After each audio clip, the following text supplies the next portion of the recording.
Mungkin oke, baru ini ya, baru mulai.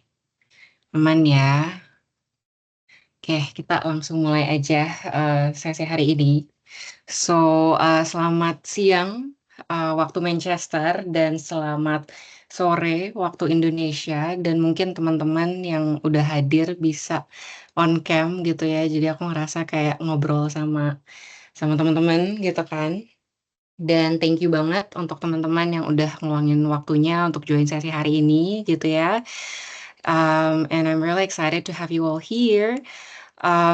Walaupun, ini ya, aku kebayang ini di bulan-bulan yang banyak banget pretelannya, tapi it's okay, and I think it's a good timing juga untuk kita mengadakan sesi pre-departure, briefing, meeting gitu ya. Jadi teman-teman yang, ada checklist mungkin bisa kembali dicek gitu ya, ceknya. Dan aku juga berharap teman-teman dalam keadaan yang sehat, baik-baik aja. Lalu salam kenal teman-teman, dari tadi aku ngomong tapi aku belum memperkenalkan diri. Jadi namaku Sharon. Di sini aku sebagai salah satu postgraduate student at the University of Manchester, dan di sini aku akan bantu untuk memoderate acara hari ini gitu ya. Di sini aku juga ditemani oleh beberapa rekan gitu ya, ada Mas Rizky, ada Fauzi, ada Putra, ada Mas Rifki gitu ya, dan lain sebagainya. Dan beberapa dari kita ini juga backgroundnya macam-macam. Ada yang S1, ada yang S2, dan juga S3 gitu ya. Kemudian sesi hari ini sekitar 1 sampai 2 jam ke depan itu akan dibagi jadi 3 tema utama. Yang pertama adalah pre-departure, yang kedua adalah on arrival, dan yang ketiga adalah settling up. Kemudian aku punya 2 catatan penting. Yang pertama adalah informasinya lumayan banyak ya teman-teman, lumayan banyak dan beberapa juga lumayan teknis, tapi it's okay ya teman-teman. Mmm aku yakin di sini beberapa, dari teman-teman background-nya bervariatif, ada yang mungkin akan datang menjalankan Into, bachelor, master, atau bahkan PhD. Kemudian ada juga yang mungkin datang, solo gitu ya, atau mungkin akan datang, bersama keluarga. Jadi kondisi dan situasinya pasti, bervariatif, tapi aku, berharap apa yang sekiranya relevan buat teman-teman itu bisa dikonsumsi. Tapi kalau misalnya, ini informasinya nggak terlalu relevan deh buat aku, it's okay ya teman-teman, just keep it to yourself.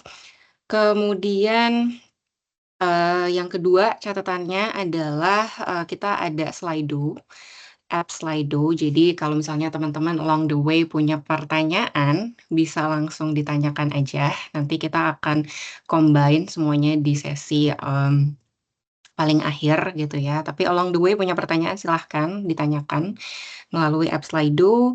Dan yang terakhir ini sedikit aja, boleh untuk teman-teman follow Instagram PPIGM gitu ya, karena akan ada banyak banget informasi yang sekiranya berguna untuk teman-teman. Lalu, boleh juga follow LinkedIn ya, kebetulan aku yang handle LinkedIn ya, jadi itu pesan sponsor sedikit.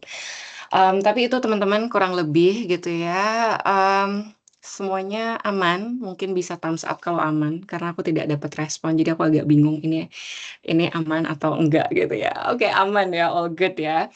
Oke, berarti kita langsung aja masuk ke speaker yang pertama ya. Coba kita panggil, siapa nih yang pertama? Ada Mas, Rifki gitu ya, menjelaskan pre-departure visa. Silahkan Mas. Halo semua, thank you sebelumnya Kak Sharon. Namaku Rifki Cafriwaka dari jurusan MSc Supply Chain, Master ya. Ini sebelum aku mulai, aku izin share screen dulu.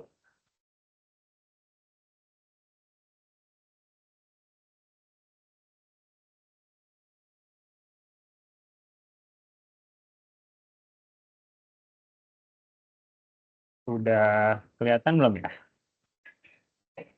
Yes, aman. Oke, sebentar, aku gedein.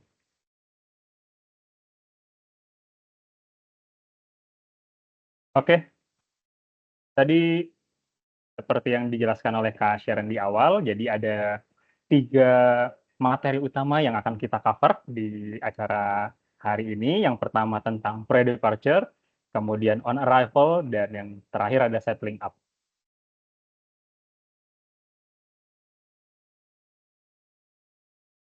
Sorry. Oke. Nah, di bagian pertama aku mau jelasin tentang student visa. Jadi, apa aja sih dokumen yang diperlukan untuk apply student visa? Yang pertama itu ada pasport, yang kedua ada CAS, Confirmation of Acceptance Study. Nah, ini biasanya CAS memang pengalaman pribadi itu munculnya agak-agak belakangan. Jadi, hamin sebulan, atau bahkan ada juga yang hamin 3 minggu gitu. Nah, ini saran dari kami, dari PPIGM, teman-teman bisa proaktif email ke fakultasnya ataupun universitasnya untuk tanyain. Biasanya kalau semakin sering kita proaktif, universitas pun juga semakin lebih responsif gitu dibanding kita diem.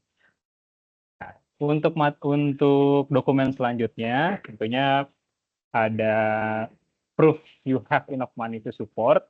Nah, ini kalau misalnya teman-teman punya beasiswa, itu ada di poin yang paling bawah. Jadi, financial sponsor nanti juga perlu di submit juga pada saat apply visa. Kemudian birth certificate atau family registration card atau KK. Kemudian untuk teman-teman yang under 18 itu perlu ada proof of parental or other legal guardian. Dan kemudian TBC test results. Jadi memang kita Indonesia itu masih dianggap negara endemik TBC. Jadi tetap ketika kita apply student visa tetap diwajibkan untuk melampirkan TB test.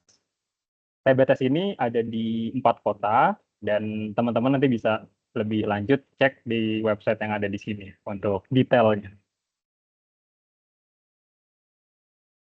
Kemudian untuk materi selanjutnya itu dependent. Nah, ini siapa sih yang boleh bawa dependent ke UK sekarang?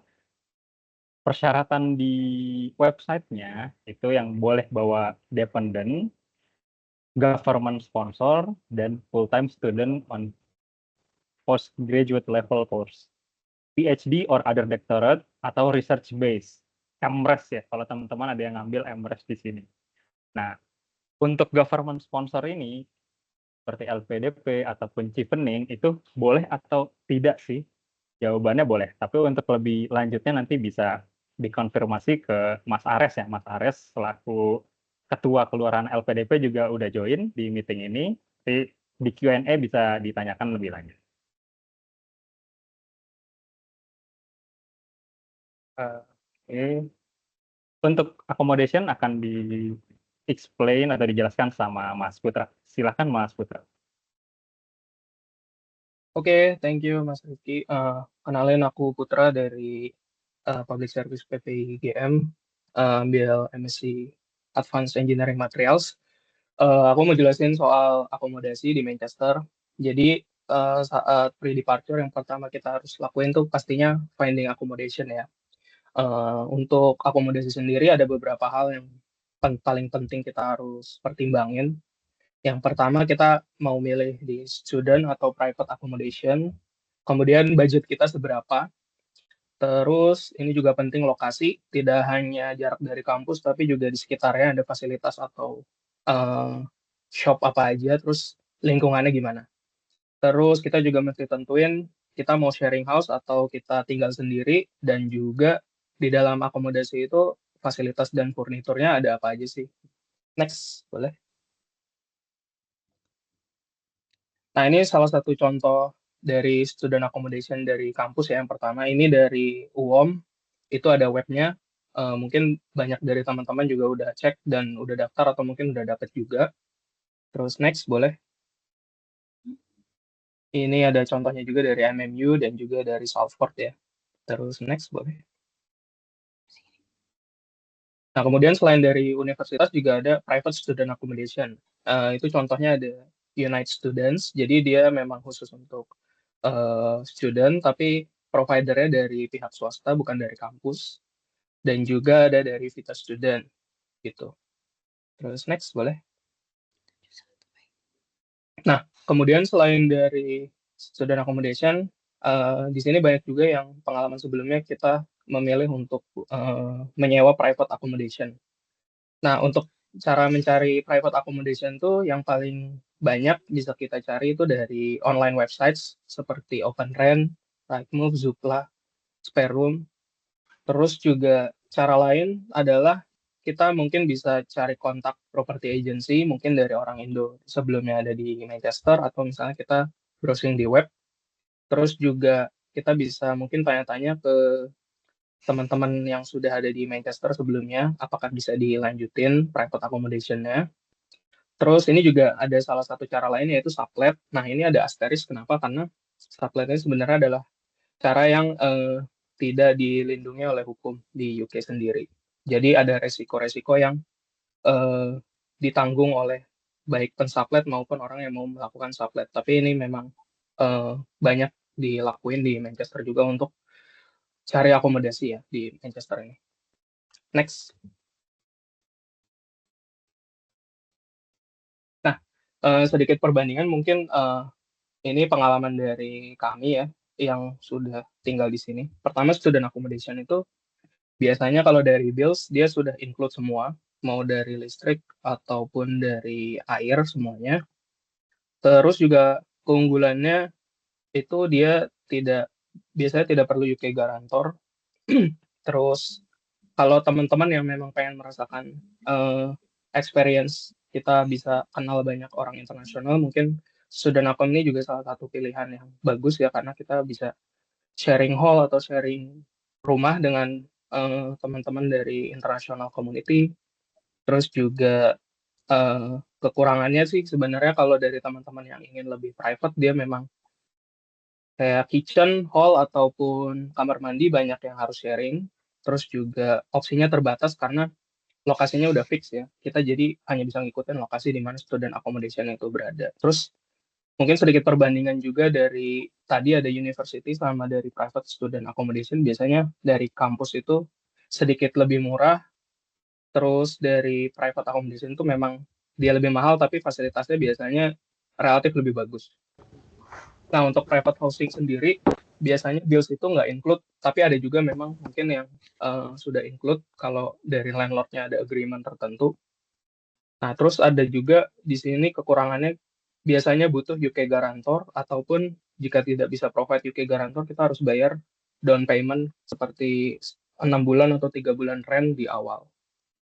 Terus, tapi di sini kelebihannya adalah kita bisa cari opsi yang sesuai budget friendly dan juga secara eh, dihitung-hitung itu bisa lebih murah daripada student accommodation untuk per bulannya.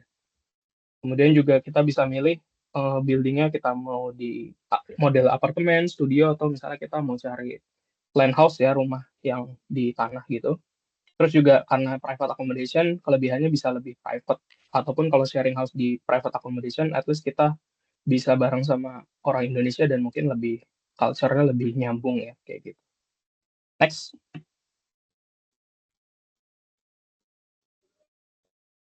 Nah, ini sekedar FYI karena mungkin tahapnya udah agak lewat untuk University Student Accom, tapi mungkin untuk yang private masih buka ya. Pertama, kita mau putusin untuk apply Student Accom itu mau dari kampus atau dari private, kemudian cek availability-nya. Di situ kan tadi ada webnya itu biasanya ada pilihan hall-nya, room-nya, terus budgetnya juga bermacam-macam di situ. Kemudian itu bisa cek for online tour and viewing-nya juga untuk ngelihat kamar secara langsung. Terus kita bisa tanya-tanya juga ke student sebelumnya yang ada di hall tersebut. Nanti aku kasih tahu linknya bisa lewat mana. Terus untuk apply ini juga banyak yang sistemnya first come first serve, terutama yang private student account ya karena limited availability. Jadi apply-nya as soon as possible. Terus juga kalau udah apply juga cek email yang kita gunakan untuk apply untuk follow up-nya. Next. Sedikit penjelasan tentang UK Guarantor tadi udah di-mention. Nah, jadi kalau di UK ini kalau kita mau rent private accommodation, biasanya banyak rentor, landlord atau agent yang meminta kita punya UK Guarantor. UK Guarantor ini adalah orang yang menjadi penjamin dengan melakukan pembayaran. Nah, di sini biasanya yang diminta diminta UK guarantor biasanya adalah contohnya student yang mau rent di UK untuk pertama kalinya, terus baru dari UK, baru dari luar negeri, maksudnya dari luar UK, kayak kita misalnya dari Indonesia pertama kali datang ke UK, atau yang punya low income. Nah, ini juga biasanya sebenarnya yang pengalaman yang saya dapat, saya belum pernah dengar ada yang pakai UK Guarantor atau jarang banget. Jadi biasanya memang ditutupnya dengan kita bayar down payment kayak 3 atau 6 bulan di muka. Biasanya itu ada persetujuan sama agent atau sama landlordnya. Karena UK Guarantor ini banyak juga jasanya. Dari PPIGM sendiri sebenarnya nggak bisa merekomendasikan karena belum punya pengalaman juga, tapi sistemnya biasanya kita bayar, terus nanti si UK Guarantor itu bayar untuk rentnya, tapi ada dikenain trust atau bunga per bulannya, gitu sih. Next. Nah, jadi untuk info selanjutnya bisa join juga ke grup Accommodation at Manchester. Ada link WhatsApp-nya juga dari Indonesian at Manchester. Terus juga please check our playbook. Ini udah kita buat bagus banget ya, untuk udah interaktif, jadi sering-sering dicek. Terus kalau misalnya ada yang mau melakukan minta service viewing juga bisa daftar. Linknya aku kasih di grup accommodation itu, atau bisa cek IG-nya PPIGM. Thank you. Oh, sorry, terakhir. Untuk yang Airways ini biasa dipakai dari CGK ya, dari Jakarta ke Manchester ini biasanya Emirates, Qatar, Etihad, atau Turkish Airlines. Sini kita bisa lihat comparison-nya, karena ini salah 4 flight yang paling frequent dari Jakarta ke Manchester, dan juga mungkin untuk yang mencari opsi seperti makanan halal, ini disediain di 4 airline ini, dan juga availability-nya paling banyak sih. Dan juga jangan lupa untuk kita yang student, itu bisa cek di webnya masing-masing untuk jadi member dan bisa dapat benefit dari flight tersebut. Oke, thank you. Oke, selanjutnya. Oke, selanjutnya kita bakal bahas barang-barang apa aja sih yang perlu dibawa. Nah, di sini udah terbagi dari 2 kategori untuk barang-barang yang dibawa di cabin luggage atau yang di check-in baggage. Untuk yang dibawa di cabin itu tentunya dokumen-dokumen penting seperti paspor, boarding pass, LOA, cash, dan yang tertera di slide ini. Dan kalau bisa bawa hard copy juga, karena nanti mungkin pas di imigrasi bandara belum ada sinyal atau segala macam, jadi bisa langsung nunjukin hard copy-nya ke petugas imigrasinya. Terus yang dibawa lagi di cabin itu personal medicine, terus yang ada prescription mungkin, terus bawa baju secukupnya, terus yang penting apa lagi, peralatan elektronik, toiletries, kemudian jaket lightweight, tumbler. Nah, kemudian untuk cash ini disarankan nggak usah bawa banyak-banyak. Jadi sebenarnya 200 pound saja itu udah cukup dengan denominasi yang kecil, karena kebanyakan transaksi di Manchester nanti itu sudah menggunakan contactless. Nah, jadi makanya di sini disarankan nggak usah bawa cash banyak-banyak. Terus mungkin credit card di sini Visa, Mastercard ataupun Genius ya, itu bakal berguna banget untuk mungkin seminggu 2 minggu pertama sebelum buka bank di sini. Kemudian HP dengan NFC features, karena nanti bayar apa-apa segala sesuatunya itu pakai contactless, dan prayer mat, bidet yang butuh, dan comfortable shoes atau untuk travel. Kemudian untuk di check-in luggage, yang perlu dibawa itu batik, kemudian perlengkapan untuk 2 minggu, dan bear in mind nanti September itu udah mulai dingin, jadi pakaian yang dibawa itu menyesuaikan. Kemudian bawa juga stock medication, extension socket, dan untuk yang bawa baby equipment-nya jangan lupa dibawa. Nah, kemudian ini ada kategori optional, jadi dibawa boleh, nggak dibawa juga oke. Ada sling bag, rice cooker. Rice cooker sebenarnya terserah mau dibawa atau enggak, karena nanti teman-teman yang pulang juga akan banyak jualan barang di grup WhatsApp. Jadi bisa nyari di sana aja, nggak perlu bawa dari Indonesia. Kemudian formal suit, traditional costume, kemudian Indonesian signature kayak snack, souvenir, seasoning di sini lumayan susah nyarinya. Jadi buat teman-teman yang sering kangen, jadi mungkin bisa bawa banyak stok ini. Kemudian sandal, sepatu olahraga, perlengkapan olahraga, long john yang butuh, kemudian payung. Tapi sebenarnya payung nggak usah bawa dari Indonesia, nggak apa-apa, karena di sini anginnya agak kencang dan pengalaman pribadi kalau bawa payung dari Indonesia akan rusak, jadi mending beli di sini karena kualitasnya jauh lebih bagus. Nah, yang terakhir stationeries. Mungkin itu. Next. Nah, ini.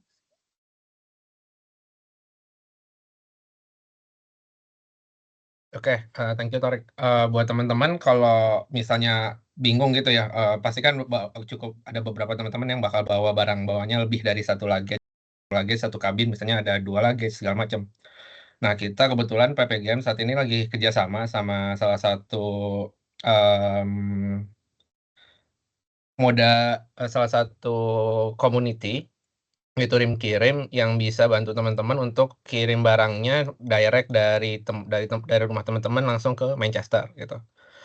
Jadi nanti pengirimannya itu bisa dari seluruh Indonesia, bisa setiap hari tanpa batch, jadi nggak mesti nunggu kuota, bisa langsung dikirim.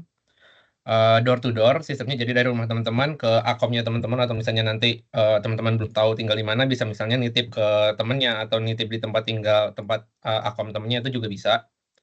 Nah, nanti untuk misalnya mau penjelasan teknisnya seperti apa, itu bisa kontak ke nomor yang ada di situ atau ke mention di IG @rimkirim.id gitu. Next, Ki. Oke, thank you. Tadi ada siapa? Mas Rifki, Torik, Putra, Oji, thank you udah sharing gitu ya. Nah, sebelum kita masuk ke sesi yang kedua, Arrivals, mungkin aku juga pengen tanya-tanya sih, teman-teman udah dapet CAS-nya, Confirmation Acceptance. Iya gak sih singkatannya apa? Ya pokoknya CAS gitu ya. Mungkin kalau yang udah dapet boleh thumbs up. Mungkin boleh sharing gitu ya. Udah aman? Aman ya, ini ada 2 nih yang udah. Selebihnya Oh, udah banyak. belum? Oke, ada yang belum?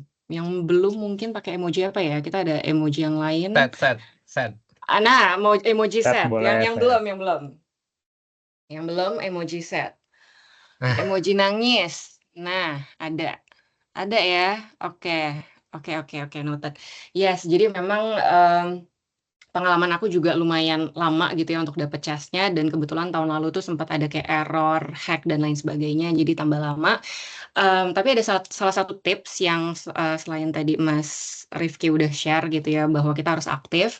Aku juga waktu itu sempat aktif beberapa hari sekali gitu ya. Aku email dan kayaknya dari tim Manchesternya juga udah bosen gitu ya ngeliatin namaku. To a point aku agak memelas gitu ya. Aku bilang bahwa iya aku timelinenya tuh mepet sekali dan lain sebagainya gitu ya. Jadi akhirnya mereka issue CAS-nya. Jadi mungkin selain kita proaktif gitu ya, kita menanyakan progresnya udah sampai mana, mungkin kita juga agak boleh beralasan. Itu tips yang lumayan gitu ya. Tapi aku kebayang sih, tapi it's okay ya teman-teman ya, karena banyak banget kok yang mengalami hal demikian gitu ya. Jadi nggak perlu ngerasa sendiri. Aku juga salah satu orang yang cukup FOMO gitu ya. Kayak ini udah tinggal beberapa bulan lagi, belum dapet CAS-nya. Bahkan ketika CAS-nya udah ada pun masih harus yang kayak konfirmasi lain sebagainya gitu ya. Jadi pretelannya memang lumayan banyak. Tapi it's okay. Tapi ada teman-teman yang udah proses visanya. Kalau proses visanya that means udah ini ya. CAS-nya udah ada, dokumennya semuanya udah lengkap. Mungkin boleh thumbs up. Kira-kira udah ada yang berprogres kah visanya atau belum sama sekali? Kemudian apa tadi? Oh, tadi ada yang nanya ya, PDF, betul. Jadi teman-teman nggak perlu screenshot satu-satu. Aku adalah salah satu orang yang selalu screenshot gitu ya, kan lumayan PR ya. Jadi nanti kita akan share PDF-nya di kolom chat gitu. Jadi nanti kita akan share, teman-teman nggak perlu screenshot, tapi mungkin teman-teman perlu ini aja ya, make sure teman-teman udah download gitu dari kolom chat.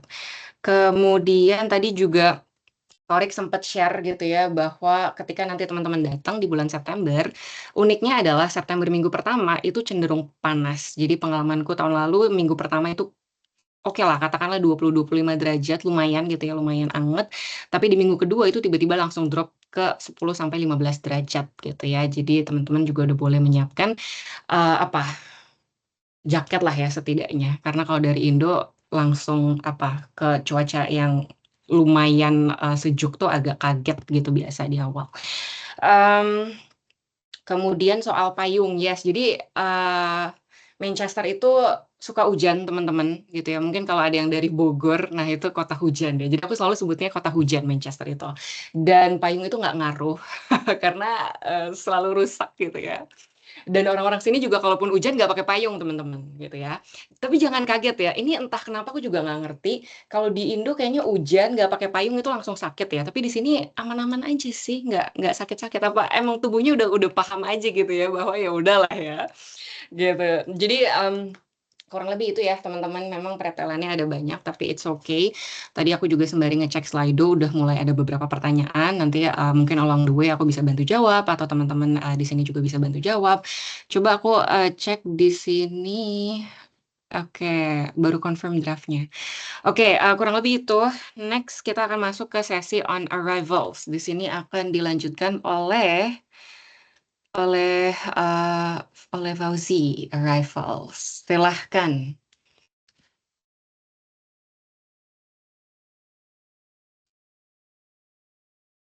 Siapa nih yang mau share screen? Oke. Yes, aman. Oke, next Ki.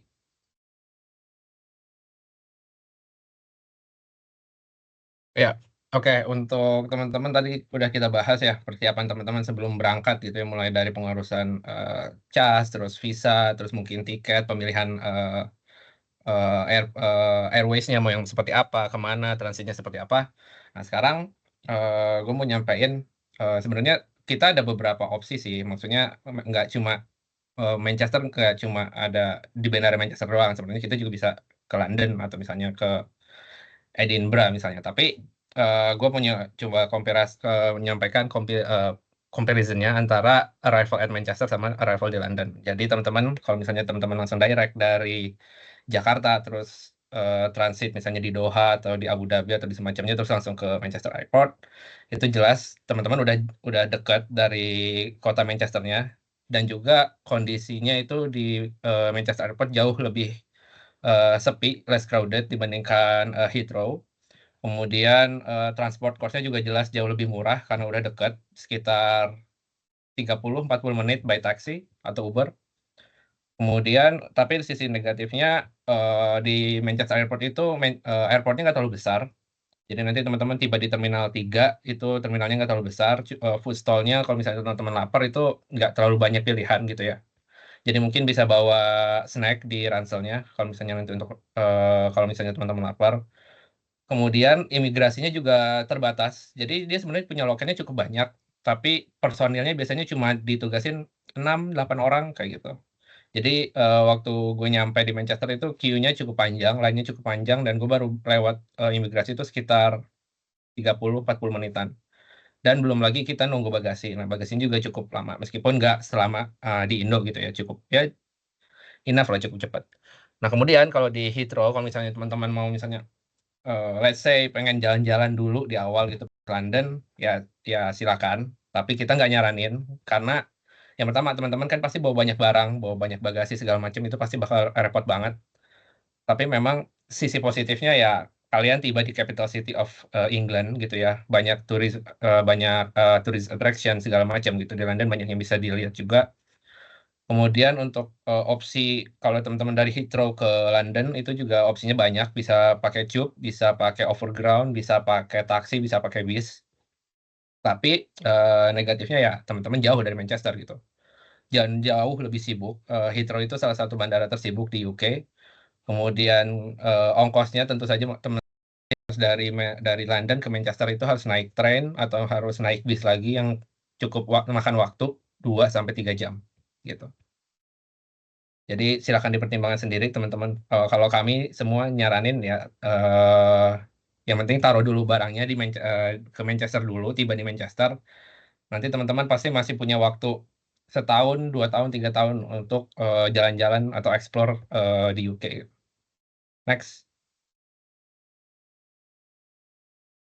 Nah, ini gue ambil contohnya ketika teman-teman ambil flight ke Manchester gitu ya. Jadi di sini gue compare ada taksinya ada 2, ada cab untuk yang maksimal passengernya 4 orang, ada minivan yang maksimal passengernya 6 orang. Ini locationnya gue taruh di city center, jadi di tengah kota Manchester. Kemudian ada bisa Uber X atau Uber XL yang kapasitasnya 4 sampai ada 4 dan 6 orang. Kemudian ada bus. Nah, kalau teman-teman dari Terminal 3 itu nanti ke bus atau ke tren itu jalan cukup lumayan sekitar 15 menitan gitu. Tapi jangan khawatir petunjuknya banyak kok. Jadi nanti teman-teman kalau bus itu nanti teman-teman naik bus nomor 43 itu udah langsung bayarnya cuma 2 pound aja, langsung turun di area sekitar University of Manchester. Kemudian kalau dari train itu sekitar 4,8 pound. Nanti teman-teman juga tibanya di Manchester, berangkatnya dari Manchester Airport and Station, bisa turun di Oxford atau di Piccadilly Station seperti itu. Kalau dari kita, kalau misalnya teman-teman berangkatnya ramean, mungkin nanti bisa janjian, misalnya mau naik bis atau misalnya mau naik kereta, atau kalau misalnya kemarin gue kebetulan cuma berenam berangkatnya, jadi kita naik taksi yang minivan, dan itu cukup affordable lah kalau misalnya kalian berangkatnya barengan, gitu. Next. Nah, setelah teman-teman nyampe, mau harus ngapain aja sih? Nah, ini gue bagi jadi 4 poin. Yang pertama, ketika teman-teman udah literally nyampe di bandara, teman-teman harus lewatin immigration process dulu. Tadi udah Tarik sampaikan, yang harus teman-teman persiapin itu paspor. Kadang-kadang juga ditanya LOE atau CAS-nya. Kemudian biasanya ada juga beberapa yang nanyain accommodation proof-nya. Jadi nanti kalau misalnya teman-teman udah ada agreement sama misalnya sama Univ Akom atau student private Akom itu biasanya dapat email. Nah, itu nanti emailnya di print aja. Nanti siapa tahu ditanyain pada saat di imigrasi. Kemudian collect your baggage, ambil bagasinya. Terus turn on your cell phone. Jadi nanti di bandara itu ada wifi-nya gratis. Jadi teman-teman nggak perlu khawatir takut nggak dapat sinyal segala macam. Jadi nanti teman-teman aktifin cell phone-nya terus pastiin teman-teman udah masuk service. Mau misalnya kalau teman-teman masih belum punya SIM card, mungkin masih pakai roaming dari provider Indonesia ya silakan. Atau misalnya kalau udah aktif pakai SIM card UK ya lebih bagus. Gitu. Tapi jangan khawatir nanti di bandara itu ada internet. Kemudian ketika teman-teman sampai di akomodasinya, untuk student akom itu pasti ada office-nya, ada main office-nya. Nah, nanti di main office itu teman-teman ambil kunci, terus tanya kamarnya di mana, flat berapa, lantai berapa, atau gedung mana, atau blok apa. Itu nanti biasanya dijelasin sama officernya. Kemudian, nah ini yang agak penting sih. Jadi ketika teman-teman pertama kali masuk kamar, itu pastiin teman-teman ambil foto atau video kondisi kamar atau kondisi rumahnya untuk mastiin semuanya itu seperti yang memang teman-teman terima gitu.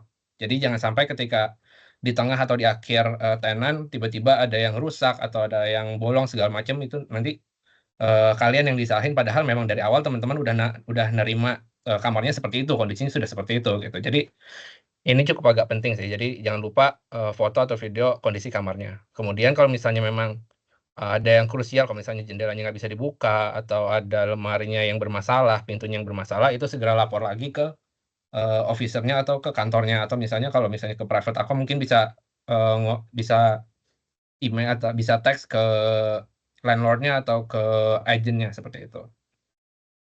Kemudian setelah settle in, misalnya teman-teman masuk kamar gitu ya, kemudian jangan lupa, biasanya kan teman-teman nyampe itu sekitaran sore hari atau malam gitu ya. Jangan lupa makan.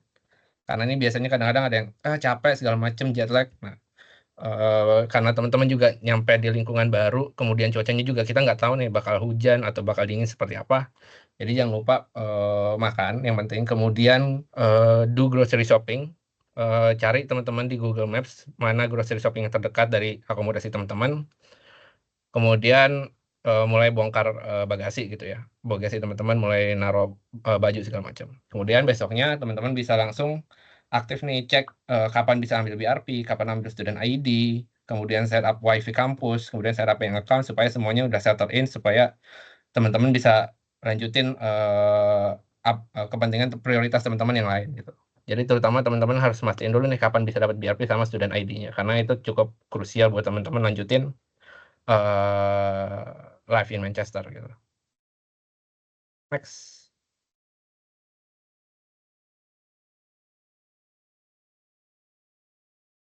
Oke.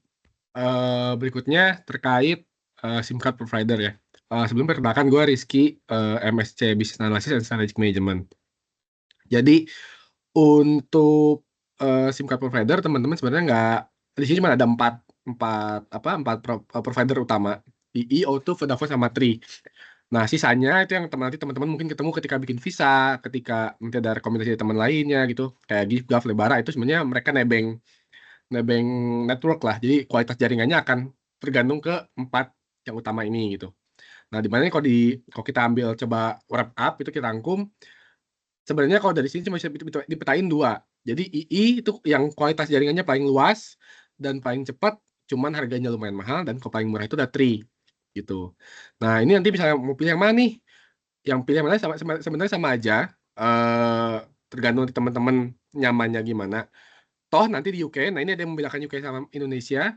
Kalau di UK nanti teman-teman misalnya pakai II terus dirasa, oh ini sinyalnya oke, tapi harganya mahal. Nah itu teman-teman bisa tinggal switch aja dari II misalnya mau ke O2, atau misalnya mau coba pakai yang di bawah-bawahnya ada yang kayak Foxy atau Smarty, itu tinggal ganti aja. Nanti ada prosesnya dan nomor tetap gitu. Jadi nggak perlu khawatir gitu ya. Buat kayak di Indonesia kalau ganti provider akan ikut ganti nomor juga gitu.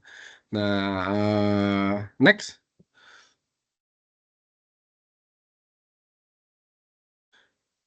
Nah, untuk bayangan, jadi ini ada beberapa, aku coba recap yang dari harganya yang paling murah di beberapa provider gitu. Jadi contoh kayak ada Giffgaff ada 15 pound per bulan, dapat 35 GB gitu ya. Ada Lebara, ada Lika Mobile, Foxy, Smarty gitu. Nah, jadi kalau dilihat kayak yang tadi di sebelah kiri, Lika Mobile kan dia nebeng ke jaringannya II ya. Jadi dia otomatis kualitasnya paling bagus gitu. Nah, di sini juga dia kalau dilihat kayak dari harganya, dari paketnya lumayan oke. Cuman teman-teman nanti harus agak peka. Jadi kalau di sini tuh provider itu ada kontrak kalau di sini. Kalau di UK ada yang kontrak, ada yang enggak. Jadi kalau di Indo kan kita prepaid, postpaid kan ya. Itu cuman perbedaan bayar di depan sama bayar di belakang. Nah, kalau di UK istilah itu kontrak sama kontrak. Jadi kalau kontrak misalnya kita ngambil kontraknya 12 bulan, itu nggak bisa di tengah-tengah antara putus teman-teman itu. Jadi harus benar-benar bayar terus gitu. Lalu ntar pertanyaannya gimana kalau selama kontrak nggak dibayar? Nah itu ntar kalau selama kontrak nggak dibayar, nanti itu akan masuk ke namanya credit score. Jadi setiap orang di UK itu dia tuh terdaftar sebagai punya credit score. Credit score itu semacam, kalau di Indonesia apa ya, kredibilitas teman-teman terhadap pembayaran tagihan. Jadi semakin credit score semakin kecil, nanti teman-teman kalau misalnya ada payment berikutnya, misalnya contoh di UK masih mau lama gitu ya, mau habis master atau misalnya PhD gitu bertahun-tahun di sini, misalnya teman-teman mau beli mobil atau misalnya mau nyari rumah, itu akan mempengaruhi keputusan landlord atau agent gitu, atau pemberi jasa juga gitu ketika melihat credit score gitu. Jadi perhatiin teman-teman dari kontraknya gitu. Nah ini nanti dari PPGM juga kita akan coba sediain beberapa referral. Jadi teman-teman bisa tinggal pakai referral itu aja. Ada beberapa benefit kayak dapat Amazon voucher, atau misalnya voucher buat Uber, lumayan kan berarti pulang. Nanti kita akan share juga gitu. Cuman ya kira-kira seperti inilah kira-kira budget yang perlu disiapkan teman-teman buat kebutuhan komunikasi seperti ini gitu. Lalu tadi seperti yang disampaikan Oji juga terkait gimana kalau nyampe bandara terus belum punya nomor UK, itu juga santai aja, nggak perlu disiapin banget dari Indonesia. Ada beberapa opsi gitu. Opsi yang pertama tinggal pakai WiFi bandara. Jadi di UK hampir semua tempat ada WiFi gitu ya. Tinggal teman-teman tanya aja ke petugas di sana. Kalau memang ada passwordnya, tinggal nanya passwordnya. Tapi so far sih kalau buat 4 jam mah free sih. Selama di Bandara Manchester 4 jam tuh free WiFi-nya, dan itu lumayan bisa buat video call juga buat ngabarin keluarga. Opsi kedua, misalnya nggak mau pakai WiFi, mau pakai jaringan di Indo, nggak perlu maksain beli provider Eropa gitu ya, yang bisa dipakai dimanapun, atau misalnya bawa Lebara atau gift dari Indo ketika ngurus visa, teman-teman bisa aja pakai roaming, paket roaming dari operator di Indo itu. Ntar itu bisa disetting aja roamingnya, bisa pakai namanya itu apa ya, scheduler. Jadi teman-teman nanti aktifin, misalnya ngomong ke providernya, saya mau diaktifin, misalnya saya berangkat ke UK tanggal 12, nyampe di UK tanggal 13 itu bisa ngomong ke providernya, tolong diaktifin paket roamingnya nanti per tanggal 13 gitu. Jadi udah di jauh-jauh hari bisa disiapin seperti itu. Jadi dua opsi termurahnya seperti itu ya, nggak usah panik buat provider gitu. Next. Kak Yoseris. Oke, selanjutnya ini macam-macam supermarket yang ada di Manchester. Ini diurutin dari rata-rata harga barang yang dijual dari yang paling murah. Yang paling murah itu biasanya Aldi sama Lidl, terus makin ke bawah itu semakin mahal. Nah, tapi yang biasanya paling sering ditemuin itu Sainsbury sama Tesco. Jadi yang harganya menengah. Nah, untuk yang Aldi, Lidl, Asda ini biasanya itu lebih ke pinggir. Jadi ya begitu. Next.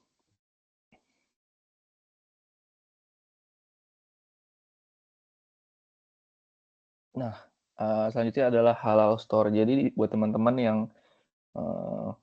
nyari makanan yang halal itu jangan khawatir karena di sini nyarinya juga nggak susah. Nah, kalau di sekitar kampus itu ada supermarket yang namanya Worldwide sama Manchester Superstore. Nah, terus di sini logo halal itu juga ada, jadi bisa dicek. Kemudian ada aplikasi juga kan yang bisa scan barang-barang menentukan halal atau enggaknya. Mungkin itu aja. Next, please. Thank you.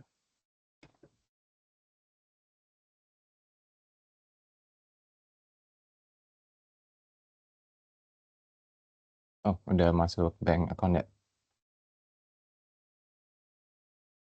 Jadi, perkenalkan saya Cokro, master degree jurusan data science ya. Lanjut dari yang poin sebelumnya aja, langsung masuk ke banking. Di sini basically banking dipecah jadi dua ya. Ada yang punya kantor fisik, ada juga neobank yang full online. Di sisi konvensional tuh ada kayak HSBC, Barclays, dan lain-lain. Nah, kalau di neobank itu ada yang namanya Monzo dan Starling contohnya. Sebenarnya Revolut dan Wise itu juga hitungannya menyediakan jasa banking ya, seperti neobank. Namun karena mereka belum punya bank license di UK, tidak tercover asuransi, jadi dikategorikan sebagai e-money di sini. Jadi kalau misalnya nanti ada kehilangan uang atau sesuatu yang secara teknis itu masalahnya dari bank, tapi kita yang terpengaruh kalau kita pakai Revolut dan Wise, jadi tidak tercover sama asuransi di sini. Namanya FSCS atau Financial Service Compensation Scheme. Best practice-nya sih, untuk nerima uang LPDP kan agak besar ya nominalnya. Itu menggunakan bank konvensional aja. Nah, untuk nanti beli-beli grocery dan segala macam itu bisa menggunakan opsi-opsi yang lain. Itu kalau di PPIGM Playbook itu udah ada link pendaftaran dan pro kontranya masing-masing, nanti bisa dicek ya. Dari situ bisa langsung apply untuk banknya dan segala macam. Nah, untuk apply bank itu sendiri, kan kita beberapa bank itu memerlukan surat keterangan dari kampus yang membuktikan bahwa kita adalah mahasiswa di universitas tersebut. Nah, sembari menunggu surat itu nanti, kita bisa menggunakan kartu contactless yang ada dari Bank Indonesia nih. Contohnya, kalau saya kemarin tuh survive 2 bulan awal itu menggunakan Oktomobile dari ini ya, Bank Niaga. OCBC ISP juga menyediakan, mungkin ada bank-bank lain juga yang menyediakan contactless. Jadi yang Bank Indonesia yang menyediakan jasa, kita bisa buka akun mata uang pound sterling bisa langsung dipakai untuk beli-beli grocery. Hypothetically, bahkan mau survive dari awal sampai akhir pun, kalau cuman pakai Bank Indo kita nggak daftar Bank UK sama sekali, bisa. Cuman nanti jadi kita nggak bisa, kalau ada apa-apa kita jadi kantor fisiknya jauh, terus kita juga nggak bisa akses deals atau promosi yang lokal dan lain-lain gitu. Apalagi ya, ya jadi gitu, direkomendasikan untuk tetap membuat bank account di UK kalau misalnya nanti udah sampai di UK. Next. Nah ini important apps ada banyak di PPIGM Playbook itu juga ada list-listnya yang udah dikategoriin mana yang buat transportasi, mana yang buat makan segala macam. Tapi yang penting untuk dinotis di sini, Play Store-nya harap untuk di switch region ya, supaya bisa digunakan sesuai dengan lokalnya. Kan ada tuh aplikasi yang modelannya region lock. Jadi kalau Google Play-nya region-nya bukan UK, maka kita nggak bisa nih mendownload aplikasi spesifik UK seperti Vinted atau NHS dan lain-lain. Nanti juga kalau misalnya udah sampai sini dan kita belum punya subscription, contohnya subscription Spotify nih yang lagi jalan dari Indonesia, kita jadi nggak bisa nih subscribe Spotify menggunakan akun Google Play kita, pada sementara kita di UK tapi region kita masih region Indonesia gitu. Jadi bisa sampai sini bisa langsung switch region ke UK lah biar bisa dipakai. Tapi perlu diingat juga nanti setelah switch region ke UK itu meskipun kita jadi bisa akses aplikasi-aplikasi yang region lock dan segenap promosi yang ada di dalamnya itu, harga-harga subscription-nya juga jadi mengikuti harga UK nih, yang notabene agak mahal. Jadi kalau saran dari saya sih, best practice-nya ya, sesuatu yang perlu di-subscribe seperti contohnya Spotify dan lain-lain gitu bisa subscribe duluan dari Indonesia, nanti jadi tiap bulan mereka ngambil dana dari GoPay kita atau dari yang lainnya, itu bisa terus-terusan jalan dengan harga ala Indonesia. Nah, tapi nanti kita bikin akun Google Play satu lagi yang khusus untuk UK. Jadi satu region UK, satu region Indo gitu. Kita dapat best of both worlds gitu. Ini selayang pandang aja. Ada aplikasi yang penting di sini nih, yang paling atas kiri ada Gumtree ya. Itu aplikasi di mana kita bisa jual beli, cari kerjaan, dan servis lain-lain. Itu platform serba ada di situ. Terus ada juga Olio, itu aplikasi buat mencari gratisan. Jadi kalau misalnya kepepet banget, kita bisa cari di radius berapa kilometer sekitar kita yang menyediakan makanan gratis atau menyediakan baju bekas dan lain-lain. Jadi di sini nih kulturnya ketika sesuatu udah nggak dipakai akan akan dilungsurkan ke siapapun yang membutuhkan gitu. Mungkin agak berbeda dengan yang di Indonesia. Jadi aplikasi-aplikasi di mana kita bisa mencari sesuatu yang gratisan itu cukup membantu di sini. Itu ada juga Tugu-Tugu, itu kalau misalnya restoran di malam hari mereka harus tutup itu, daripada mereka buang makanannya, mereka jual dengan harga semurah mungkin. Dan kita bisa dapat informasi-informasi itu dan best deals itu dari Tugu-Tugu. Jadi kita bisa dapat misalnya sushi yang harganya aslinya 20 pound, kita bisa dapat cuman 5 pound kayak gitu. Meskipun mungkin nggak terlalu fresh ya, tapi itu cukup membantu lah. Terus selanjutnya ada aplikasi Halal Scan, itu buat nge-scan ini makanan halal atau enggak.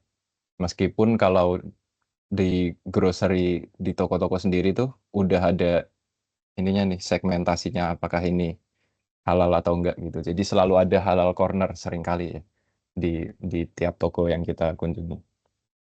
Terus aplikasi selanjutnya tentang health and appointment ada NHS, itu yang ya BPJS-nya UK gitu loh. Ada juga Patient Access. Nah, ini aplikasi yang bisa digunakan untuk booking appointment, bisa order prescription, ngelihat medical records, dan bahkan chatting dengan dokter yang udah kita tunjuk sebagai general practitioner kita gitu. Terus ada aplikasi buat event dan sports, ada Better, ada Eventbrite. Itu buat kita ngakses ini ya, kayak sport center lokal gitu ya, bisa akses swimming pool dan fitness class dan lain-lain. Selanjutnya ada transportasi, ada e-commerce dan thrifting, yaitu ada Amazon, eBay, Temu, Vinted, gitu-gitulah ya. Selanjutnya ada, settling up. Oke, thank you. Tadi berarti ada, to be honest I can keep up. Yang pasti thank you banget untuk semua speaker yang udah sharing gitu ya, insights-nya. Dan mungkin aku mau tambahin beberapa sedikit apa namanya another insight. Jadi tadi perihal arrivals gitu ya. Mungkin dari yang pertama soal soal pesawat gitu ya. Kalau pengalamanku pribadi, mungkin yang akan ambil Emirates gitu ya, katakanlah, transit 2 jam itu nggak cukup, teman-teman. Aku nggak tahu ya teman-teman di sini yang lainnya punya pengalaman seperti apa, tapi 2 jam itu nggak cukup, karena dari Jakartanya sempat delay, kemudian di Dubainya juga sempat ini ya, apa namanya, pindah-pindah terminal dan itu cukup jauh. Jadi aku nggak rekomen kalau yang transitnya 2 jam karena itu benar-benar lari-lari dari ujung ke ujung gitu ya kita pindah gate. Kemudian perihal arrival juga tadi yang udah disampaikan oleh Fauzi gitu ya, ketika nyampe akan pakai transportasi apa. Nah, aku mau tambahin sedikit aja sih karena beberapa bulan terakhir aku ada penerbangan internasional. Dan di Manchester Airport itu khusus untuk bus, train, apalagi ya? Ya kalau nggak salah bus and train ya, mereka tuh sedang ada renovasi gitu. Jadi dari terminal ke arah kita sebutnya bus the station atau the station Manchester gitu ya.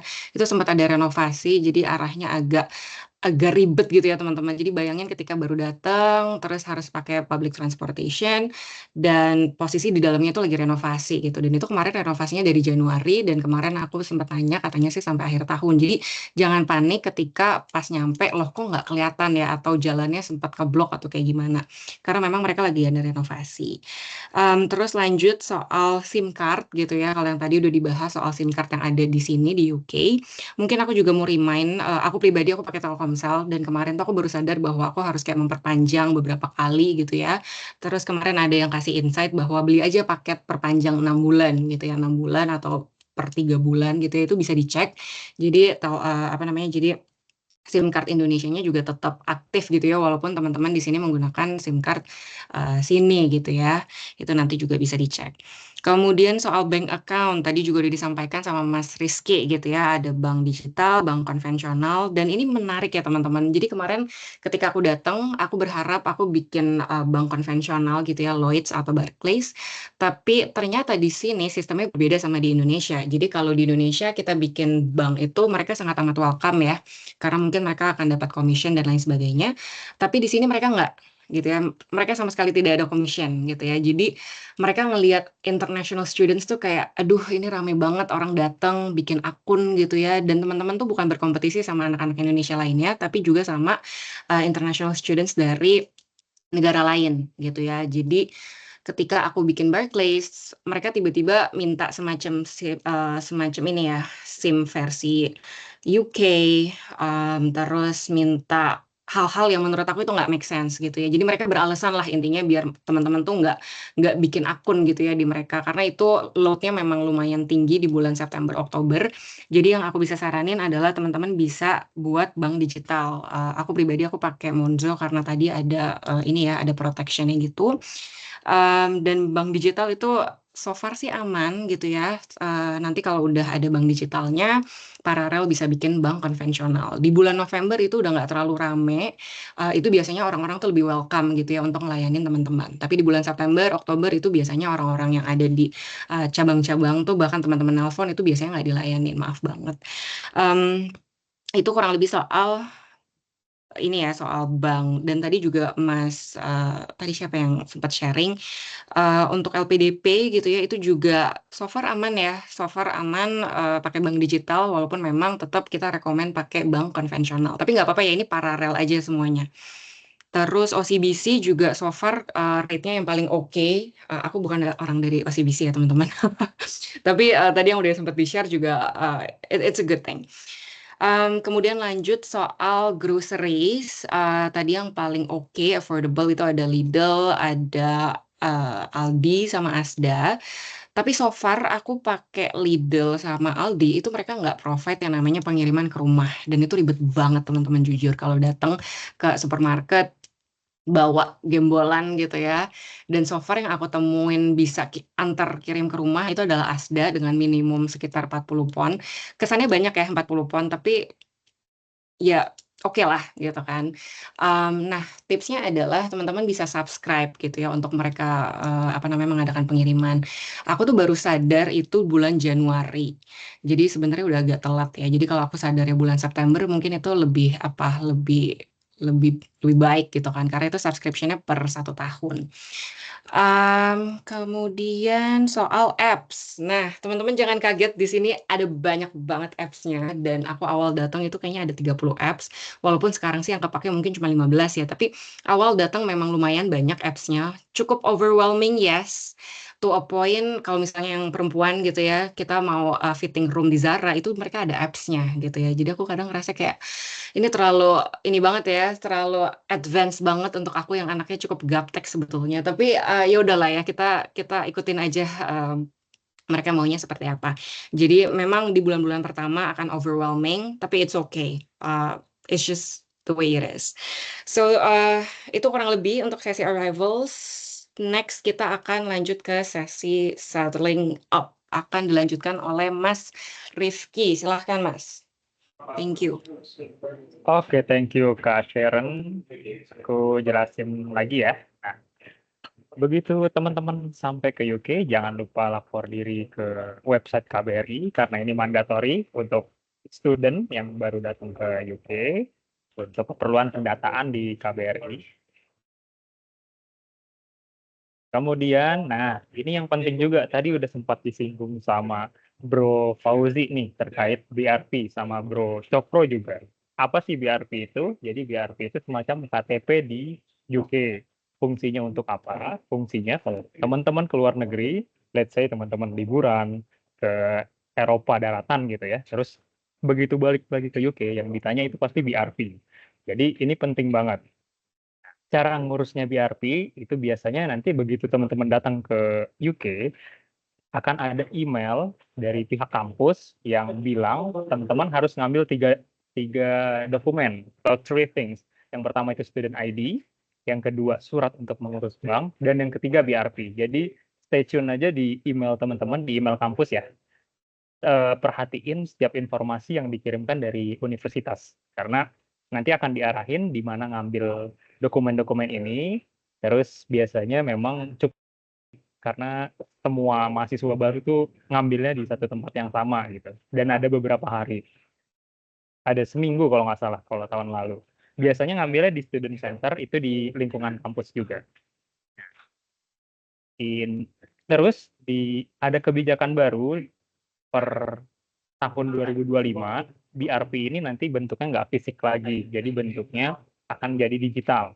Tapi untuk tahun ini karena teman-teman datangnya di September ya, kurang lebih di September, mayoritas tetap harus mengurus BRP. Jadi tadi apa yang seperti aku bilang, tetap diperhatiin terus email-email dari pihak kampus terutama untuk BRP ini. Dan kalau teman-teman bawa dependent, dependent teman-teman, istri atau suami, dan anak itu juga akan ada BRP-nya. Oke, next akan dijelaskan oleh Mandy. Silakan. Ya, perkenalkan saya Mandy, ambil BA Finance. Untuk registering to GP atau General Practitioner, disarankan register dekat address accommodation kalian, dan untuk temuin GP yang terdekat bisa pakai link yang di slide ini. Dan setelah udah nemu tempatnya, biasanya kalian tinggal ke sana, isi form, dan tunggu untuk SMS dari mereka. Dan prosesnya ini biasanya lumayan cepat. Kalau kalian mau more info on it, bisa lihat di PPG Playbook. Next. Kalau untuk dentist, nah ini prosesnya agak beda dikit, karena susah dan wait time-nya biasanya suka lama. Dan biasanya nggak di-cover sama NHS, kecuali untuk orang-orang yang under 18 or under 19, pregnant, dan juga receive low income benefits. Untuk registration-nya sendiri, kalian tinggal pakai link ini juga, isi postcode kalian, terus cari dentist yang suitable. Next.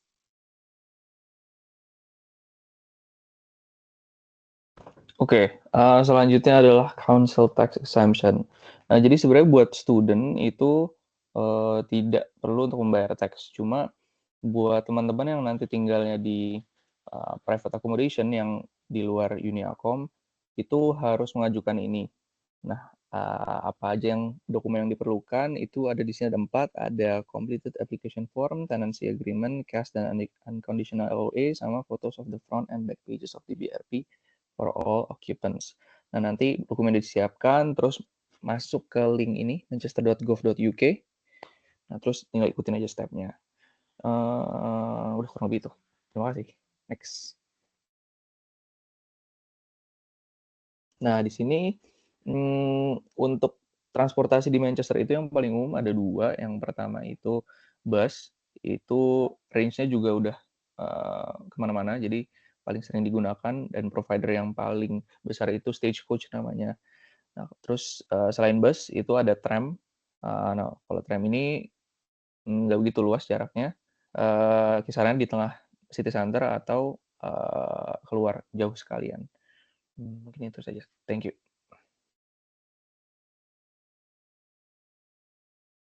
Hey. Nah, ini berikutnya info terkait sekolah anak ya. Jadi di UK, anak-anak itu sekolah mulai umur 3 tahun. Dari kelahiran 1 September 2020 sampai 31 Agustus 2021 gitu ya. Jadi kalau teman-teman nanti bingung anaknya masuk di umur berapa, di kelas berapa, nah itu dilihat di sebelah kiri, ada primary school sama secondary school. Itu mulai dari umur 3 itu nursery sampai ke year 6 sampai secondary school gitu. Biasanya umumnya kalau di UK itu next tahun. Jadi misalnya di Indonesia year 1, SD kelas 1, di sini jadinya year 2 gitu. Sesuai rentang umurnya. Pokoknya di sini patokannya benar-benar strict dengan umur. Jadi nggak bisa teman-teman misalnya nego, misalnya dia kelahiran 1 September 2021 gitu. Boleh nggak masuk nursery, masuk nursery itu nggak boleh gitu. Harus nunggu tahun depan baru bisa boleh masuk nursery gitu. Karena batas nursery-nya kan 31 Agustus 2021. Gitu. Gitu. Jadi itu terkait usianya. Nah, untuk milih sekolahnya sebenarnya di sini kalau di UK sekolahnya itu relatif merata kualitasnya. Cuman kalau teman-teman pengen ngecek gitu ya kualitasnya seperti apa di website, itu bisa cek di Ofsted. Itu di situ dia nanti ada ratingnya dari outstanding gitu, good. Cari aja di situ, nanti kelihatan sekolah teman-teman itu ratingnya apa. Cuman overall sih yang saya tahu sih ada 3 sekolah yang saya udah tahu agak dalam. Daerah Rashom, daerah Mossad, sama daerah Ardwick. Ofstednya sama-sama outstanding dan kualitas sekolah pun sama-sama gitu-gitu aja sih. Cuma beda-beda, nanti beberapa kayak cara pengajaran beda-beda dikit doang. Tapi kurikulum mereka semua kurikulumnya sama, kurikulum UK gitu. Nah, jenis sekolahnya sendiri ada banyak di UK, tapi secara umum itu yang biasanya orang Indo itu masuk ada di 4 jenis ini. Community school, voluntary aided school, academy, sama special school gitu. Nah, mulai dari nursery, jadi kalau misalnya teman-teman yang biasa aja mau sekolah negeri misalnya istilahnya gitu, itu community school. Itu biasanya nama sekolah itu nama jalan. Jadi kayak Claremont, Heath Place, Webster, Wilbraham, Plymouth Grove, itu nama jalannya gitu. Nama jalannya Plymouth Grove, nama jalannya Heath Place gitu. Terus belakangnya ada primary school atau apa school gitu. Nah, itu di sekolah itu di sini sekolah semuanya gratis. Jadi mulai nursery yang 3 tahun tapi ya nursery-nya itu sampai beres sampai year 11 itu semuanya free karena dibayar dari uang IHS yang teman-teman bayarkan itu kan, pajak dari karyawan di warga di UK juga gitu. Nah, yang keduanya voluntary aided. Voluntary aided itu banyak juga jenisnya, cuman yang common banget itu ini. Polanya XXX-nya itu adalah seperti yang di atas itu nama jalan atau nama tempat atau anything, X-nya. Belakangnya Coffee Primary School. Coffee-nya itu udah Church of England. Nah, jadi maksudnya apa? Ini mungkin kalau di Indonesia miripnya apa ya? Semacam BPK penabur kali ya, kayak gitu ya. Jadi sekolahnya itu dalam binaannya Church of England. Jadi ntar biasanya dekat sekolah itu ada suatu gereja, nah dia yang ngasih subsidi ke primary school-nya. Nah, paling untuk teman-teman yang concern di Muslim, Jadi kalau di UK ini sekolahnya itu sangat liberal, jadi kita belajar semuanya. Jadi ada namanya itu religion education. Kita belajar semua agama. Jadi kayak datang ke tempat ibadah gitu ya, kayak datang ke vihara, datang ke masjid, datang ke gereja, datang ke sinagog, itu ntar ada visitnya gitu. Terus nah, tapi khusus untuk voluntary aided school dia ada kurikulum tentang Kristennya gitu dari gereja. Jadi kayak tiap pagi ada doa bersama seperti itu. Jadi ntar ini lebih ke preferensi dari orang tua aja yang bawa anaknya mau sekolah di mana gitu. Cuman basically kita sih di sini milihnya yang terdekat ke rumah gitu ya. Karena ya tadi tuh kalau sama-sama aja jadi carinya lebih mudah diantar jemputnya aja gitu. Nah, antar jemput sendiri kalau sekolah di UK itu hampir semuanya sama jam 9 sampai jam 3 sore. 9 pagi sampai 3 sore dan harus on time. Jadi begitu dia telat ya udah masuknya lewat pintu, bukan lewat gerbang lagi tapi lewat ada pintu reception, dan selama dia telat itu ada countingnya. Jadi kita kalau ada jatah telat berapa kali atau jatah bolos berapa kali gitu. Ketika kita lewat dari threshold itu ntar orang tuanya kena denda gitu. Jadi contoh misalnya saya ada anak satu tuh saya pengen bawa ke saya ada conference, saya pengen bawa dia ke Paris misalnya liburan sehari aja, itu sehari misalnya ntar kena charge per orang tua 120 pound. Contoh seperti itu. Karena di sini prinsipnya karena sekolah itu gratis dibayar oleh community, jadi apa ya, pemerintah tuh sangat mendukung jangan mubazir lah. Jadi kalau mubazir ya didendain orang tuanya gitu karena menyanyiakan kesempatan itu kan. Nah itu ada lagi akademi itu buat yang high school, jadi SMA, SMP, SMA. Nah ada juga special school. Nah special school ini untuk anak-anak berkebutuhan khusus gitu. Nah, nanti prosesnya untuk anak-anak berkebutuhan khusus di UK itu gratis selama teman-teman ngikutin jalan prosesnya ya. Jadi pertama kontak sekolahnya dulu, nanti habis kontak sekolahnya, habis itu ntar semua sekolah diarahin buat daftar ke yang tadi manchester.gov.uk. Jadi di Manchester semuanya, semua tentang apapun sekolah, terus buat kayak apa misalnya buat SIM, City Council Tax, apalagi misalnya buat bahkan tempat sampah rumah gitu. Itu kita ngatur di satu website namanya Manchester Governance itu City Council itu. Nah, ntar untuk yang berkebutuhan khusus anaknya begitu datang ke UK dibawa santai aja, jadi nggak harus buru-buru itu, nggak harus buru-buru masukin anaknya itu enggak. Jadi teman-teman September itu masih bisa masuk kapanpun. Jadi anakku juga kemarin masuk, kita kan sampai UK September, terus 2 minggu nggak dapat accommodation, jadi stay di hotel dulu 2 minggu, terus setelah dapat accommodation di bulan Oktober, anakku baru sekolah bulan November, terus cuman sekolah 2 minggu libur winter, jadi dibawa santai aja kalau sekolah mah nggak buru-buru gitu. Nah, paling nanti dokumennya yang harus disiapin dari rumah, dari Indonesia harus dibawa bersertifikat. Kalau bisa bawa yang asli dan diamankan ya, entah di laminatnya atau gimana. Karena kalau anak-anak yang sekarang kan bersertifikatnya beda ya, cuma pakai QR code doang. Saya nggak tahu nih kok yang anak 3 tahun sekarang udah pakai QR code atau masih bersertifikat yang biasa. Cuman itu perlu dibawa bersertifikat. Terus paspor pasti ya, BRP. Nah, ini parents dokumen itu include ini buku nikah. Jadi marital dokumen itu perlu dibawa juga sama kartu keluarga. Nah, yang paling penting dari pendaftaran sekolah anak itu adalah tenancy agreement atau bukti tempat tinggal orang tuanya di mana. Itu yang makanya aku bilang daftar sekolah tuh nggak bisa buru-buru, karena misalnya teman-teman pahit-pahitnya nih, misalnya kesini ada yang misalnya belum dapat akom, terus stay di Airbnb atau stay di hotel, itu belum bisa daftar sekolah, karena kalau mau daftar sekolah harus ada tenancy agreement dulu di private akom karena kalau student akom nggak mungkin ada orang tua ya. Di private akom nanti student tenancy agreement-nya itu kita lampirin ketika daftar sekolah anak, termasuk registration form gitu. Nanti semua ini difoto, di print, nah terus dikirim pakai pos. Jadi kalau di UK masih pos itu masih sesuatu yang important di sini. Email tuh jarang, tapi kalau kayak gitu dokumen ini bisa di pos. Jadi sekitar seminggu dokumen masuk, dianalisis sama si orangnya, jadi dicek apakah misalnya teman-teman nanti mau sekolahnya di sekolah misalnya di Claremont gitu ya, jadi dicek ini dekat nggak sama rumah orang tuanya, karena kalau kejauhan pun nanti sekolah dari City Council akan mengarahkan ke sekolah yang terdekat gitu. Nah itu ntar di situ seminggu masuk, 2 minggunya ada kabar. Ya overall kalau misalnya ditambah antrian sebulan 2 bulan anaknya ntar akan dapat sekolah di mana gitu. Nah ntar tinggal diikutin prosesnya aja gitu. Nah terus untuk sekolah sendiri kan tadi seharian full. Nah jadi di sini di cover dari reception sampai year itu free school meals. Jadi makan siang tuh di sekolah di provide menunya menu UK. Dan kalau misalnya ada yang concern sama halal, di sini untuk sekolah-sekolah daerah Manchester tuh 90% orang tuanya Muslim. Jadi ada opsi buat halal food juga. Misalnya ada vegan sama vegetarian juga ada opsi juga, vegan vegetarian. Atau kosher juga. Kalau kosher kayaknya perlu ngobrol ke orang tuanya ke sekolahnya. Tapi yang common sih vegan, vegetarian sama halal food itu ada. Dia tinggal pas kita daftar anak, ntar kita ada milih form, kita bilang aja anak kita mau apa, mau halal food atau mau vegan vegetarian gitu.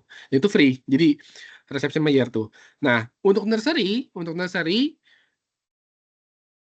rata-rata nursery itu free, tapi beberapa nursery yang swasta itu yang private itu dia bayar untuk makannya. Biasanya bayarnya itu sekitar 12 pound seminggu kalau nursery gitu. Tapi ya varied ya, macam-macam tergantung nursery-nya apa dulu gitu. Cuma overall sih dari sekolah di bawah santai aja. Nanti juga teman-teman tinggal nanya di komunitas. Kan kita di grup komunitas ada parents at MCR, itu semua parents ada di Manchester, bisa tinggal nanya-nanya aja gitu. Anaknya mau sekolah di mana gitu. Yang ku tahu, anakku pernah sekolah di Claremont, Plymouth Grove karena sempat pindah rumah, dan pernah di Helpless. Gitu. Kira-kira gitu aja kalau untuk sekolah. Oke, thank you Mas Rizky dan kawan-kawan gitu ya. Dan seperti biasa aku ingin rekap sedikit. Jadi tadi juga ada beberapa pertanyaan di Slido gitu ya soal visa dan juga BRP. Jadi sekarang teman-teman goal utama teman-teman untuk mendapatkan CAS, karena ketika teman-teman sudah mendapatkan CAS, teman-teman bisa proses visanya.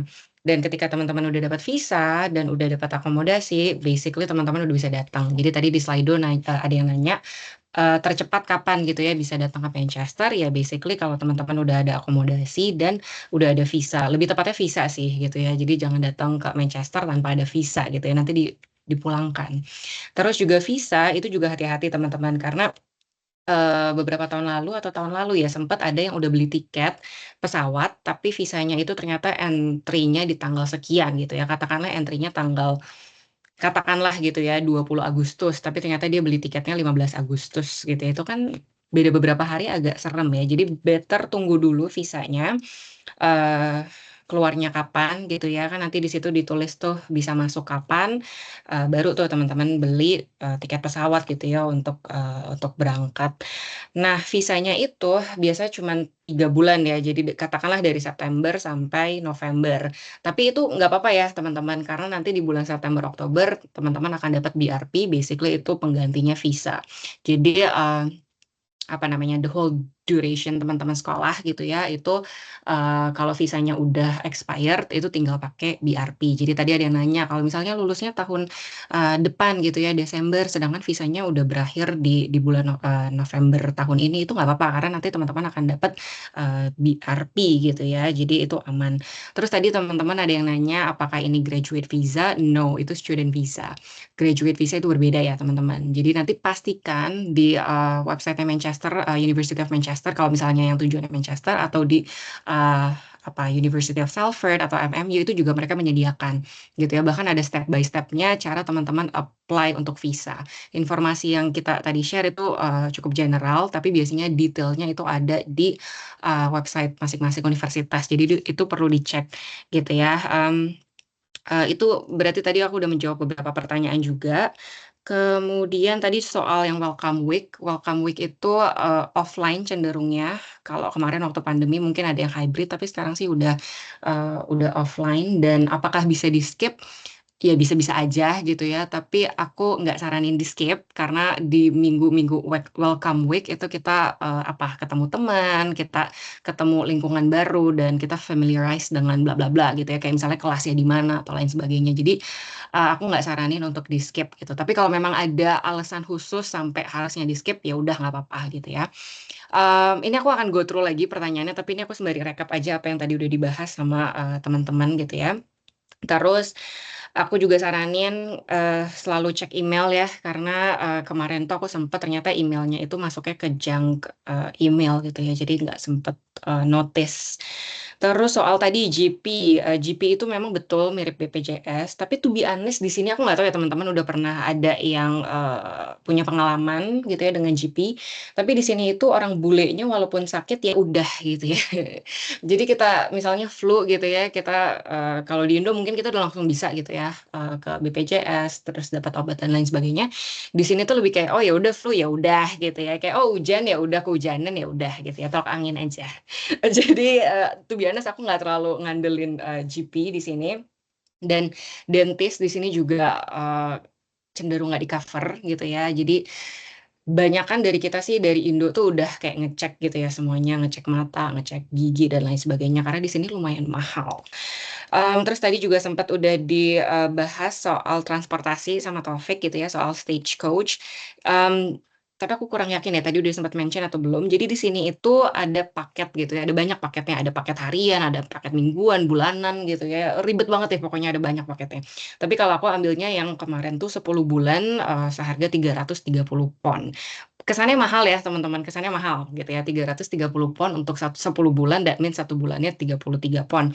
Tapi di sini single ride itu sekitar 2,5 pon dan daily itu sekitar 5 pon gitu ya. Jadi kita jadi girl math aja ya, jadi kita bagi-bagi ya oke lah gitu kan. Tapi ini harganya bisa harganya bisa apa namanya berubah-ubah. Jadi nanti pas teman-teman datang di sini mungkin bisa cek-cek. Dan ini semuanya paralel ya, semuanya paralel. Jadi memang agak riweh di bulan-bulan pertama, but it's okay. Itu aja yang tadi aku pengen tambahin sedikit. Next kita lanjut ke sesi Q&A. So far aman ya teman-teman, mungkin boleh thumbs up aman walaupun agak ngos-ngosan gitu ya, materinya banyak banget. Ya udahlah ya. Apalagi kalau yang bawa keluarga itu aku ini sih, aku acungin jempol gitu kan, karena bukan hanya diri kita tapi keluarganya juga harus diurusin luar biasa gitu ya. Oke, kita langsung masuk ke sesi Q&A. Ini aku langsung baca cepet aja, terus nanti kalau misalnya ada yang mau tambahin silahkan. Yang pertama soal chess gitu ya. Yes, betul. Kalau teman-teman udah confirm, itu berarti harus tunggu lagi gitu ya buat chess number-nya. Dan itu biasanya prosesnya memang ada gap gitu ya beberapa hari dan kita nggak tahu nih gitu ya karena itu dari tim universitasnya. Itu bisa di proaktif email gitu ya. Mungkin kalau teman-teman ada ada tambahan gitu ya teman-teman dari PPIGM atau yang bersama diriku gitu ya hari ini mungkin bisa share atau mungkin bisa langsung chat di kolom chat gitu ya. Karena aku kebetulan ngomongnya lumayan cepet gitu. Jadi takut nggak cukup waktunya. Oke, apakah ada rekomendasi kapan sebaiknya kita sudah tiba? Itu yang tadi sempat aku mention ya, as long as teman-teman udah ada akomodasi, visa, rule of thumb-nya visa sih gitu ya. Dan pastikan visanya itu entrance date-nya kapan atau entry date-nya kapan. Oke, kalau di CHES, kuliahnya akan mulai tanggal 16 September, tapi di website itu yes, jadi welcome week 1 minggu, terus baru setelah welcome week baru di actual kuliah gitu ya, itu yang tadi sempat aku udah mention. Soal handout dan lain sebagainya, itu biasanya dibagikan ketika welcome week. Nah, itu yang tadi aku sempat sharing gitu ya, kalau misalnya bisa datang, bisa join itu preferable gitu ya. Kalau misalnya ada alasan yang bener-bener, aduh aku kayaknya nggak bisa deh ikut welcome week ya udah gitu ya. Itu berarti teman-teman ada PR lanjutan tuh untuk coba ngecekin gitu ya program direkturnya atau teman-temannya atau kelasnya di mana dan lain sebagainya. Bisa kita scroll. Aku kebetulan nggak punya akses ke Slido-nya, maaf. Tadi kita sampai mana tuh? Tapi teman-teman kalau misalnya ada insight atau apapun itu boleh ya nambahin langsung aja komen atau langsung di unmute mic-nya. Oke, ini aku lanjut. Sebenarnya seberapa penting lokasi akomodasi? Apakah lebih baik dekat dengan city center atau ini menarik. Ini menarik karena to be honest aku anaknya nggak terlalu suka jalan. Di sini sebenarnya jalannya flat ya teman-teman ya. Mungkin kalau yang tujuannya Edinburgh atau mungkin ada beberapa kota lainnya itu yang kayak lumayan kayak hiking ya setiap harinya. Thankfully sih di Manchester itu flat, tapi to be honest aku nggak terlalu enjoy jalan.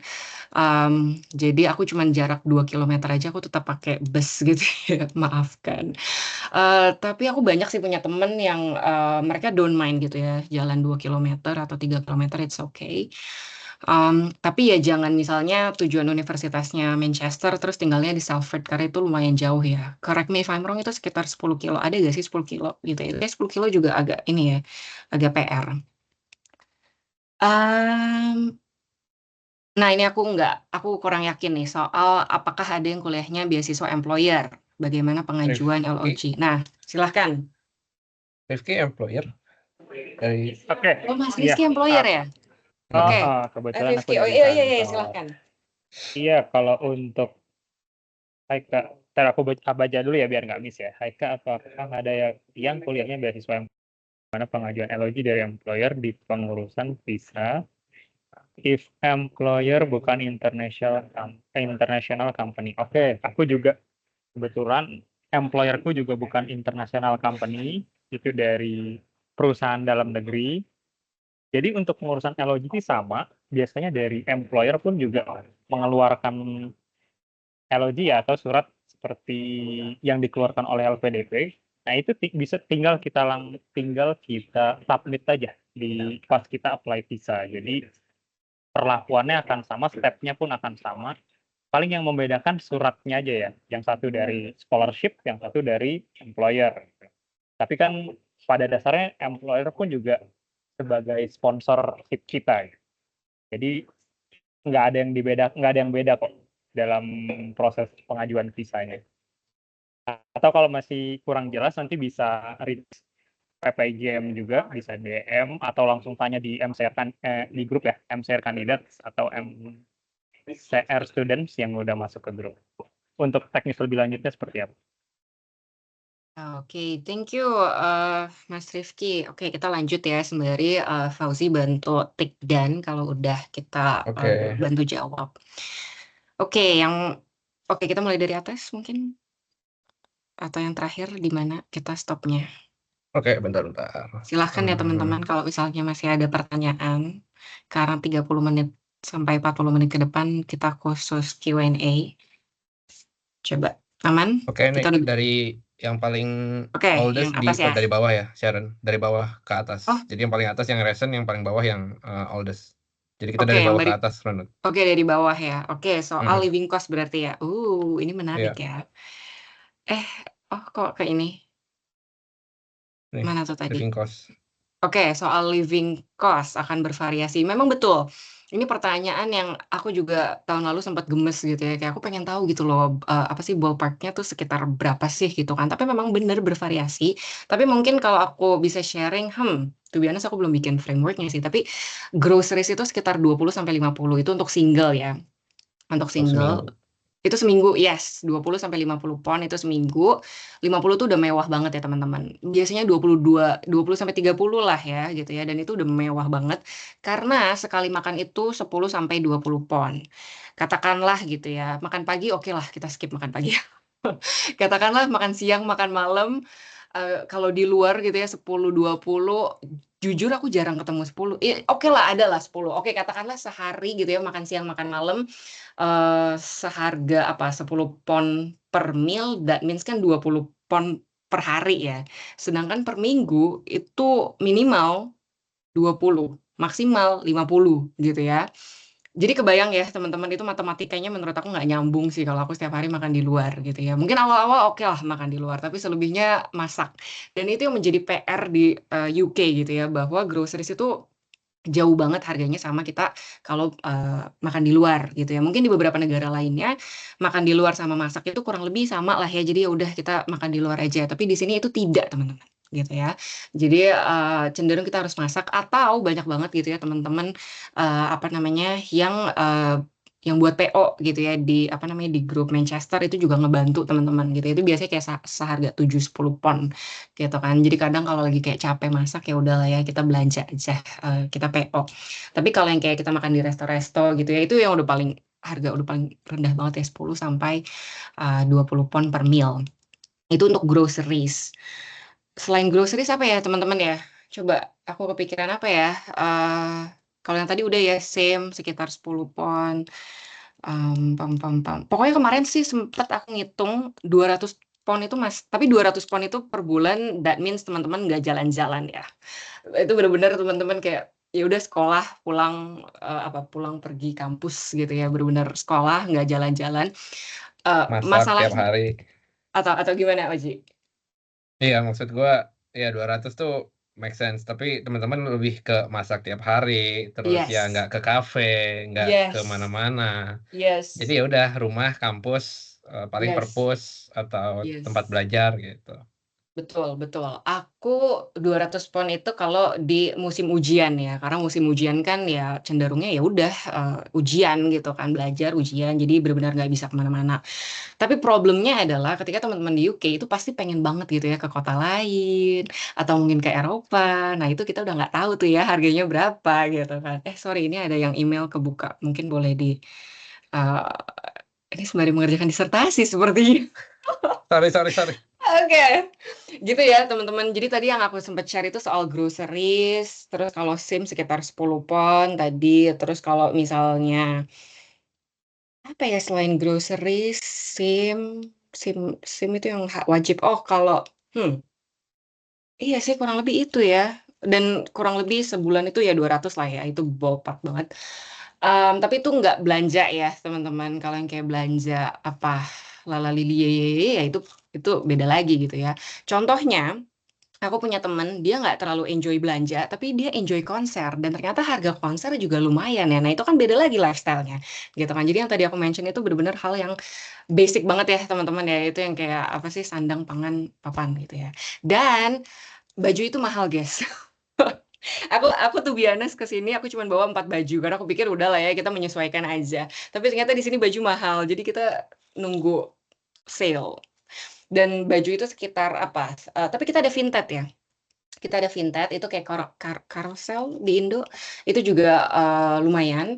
Tapi kalau misalnya teman-teman kayak udah urgent banget gitu ya, di sini ada banyak brand-nya, dari Primark, dari Marks Spencer, dan itu sekitar 10 pound. Tapi 10 pound itu kualitasnya beda sama di Indo. Jadi, apa namanya, mungkin boleh sediain juga gitu ya baju. Tadi sempat ada yang mention soal baju, apakah bisa bawa yang kayak blus tipis? Tidak, teman-teman. Jujur kalau pas baru datang, cuacanya ini ya, cuacanya sejuk dan itu pasti teman-teman akan kaget. Tapi jujur kalau kita yang udah di sini hampir setahun, buat kita, 20 derajat itu udah panas gitu ya. Tapi pas baru datang itu lumayan sejuk ke dingin gitu ya. Jadi, ya jadi bajunya bisa bisa disesuaikan, bisa di-mix and match, yang pasti jangan bawa 4 baju juga sih, karena baju di sini mahal. Itu kurang lebih. Teman-teman ada yang mau nambahin soal living cost? Itu pertanyaan menarik sih. Ya udah sih, ya itu berdasarkan bener lifestyle-nya masing-masing. Jadi Yes. mungkin kalau Sharon Yes. ya kayak gitu, kalau gue juga Yes. ya udah gue yang Yes. penting lebih banyak masak di rumah, tapi gue emang Yes. hobinya misalnya sering jalan-jalan. Jadi ya udah nggak apa-apa, gue nggak makan di restoran, Yes. gue nggak ke kafe, gue nggak kemana-mana, tapi gue bisa jalan-jalan keluar kota misalnya. Atau misalnya teman-teman yang tadi kayak temannya Sharon ada yang suka konser, mungkin dia nahan nggak belanja atau misalnya Yep. ya masaknya di rumah, tapi dia nonton konser hampir tiap bulan misalnya kayak gitu. Yep. Jadi based on your priority aja, misalnya teman-teman suka nonton konser ya silahkan, tinggal dikontrol aja finance-nya seperti apa gitu sih. Yep. Jadi ya kita udah dewasa, jadi tinggal bisa mainin ininya aja, budget tiap minggunya seperti apa Mantap, gitu. mantap. Betul sekali. Oke, next ke Ini pertanyaan yang mana nih? berdasarkan pengalaman dari teman-teman PPGM dari banyak private student Akom, supplier yang mana yang paling direkomendasi? Nah, silahkan. Ada yang mau bantu? Kalau private student Akom,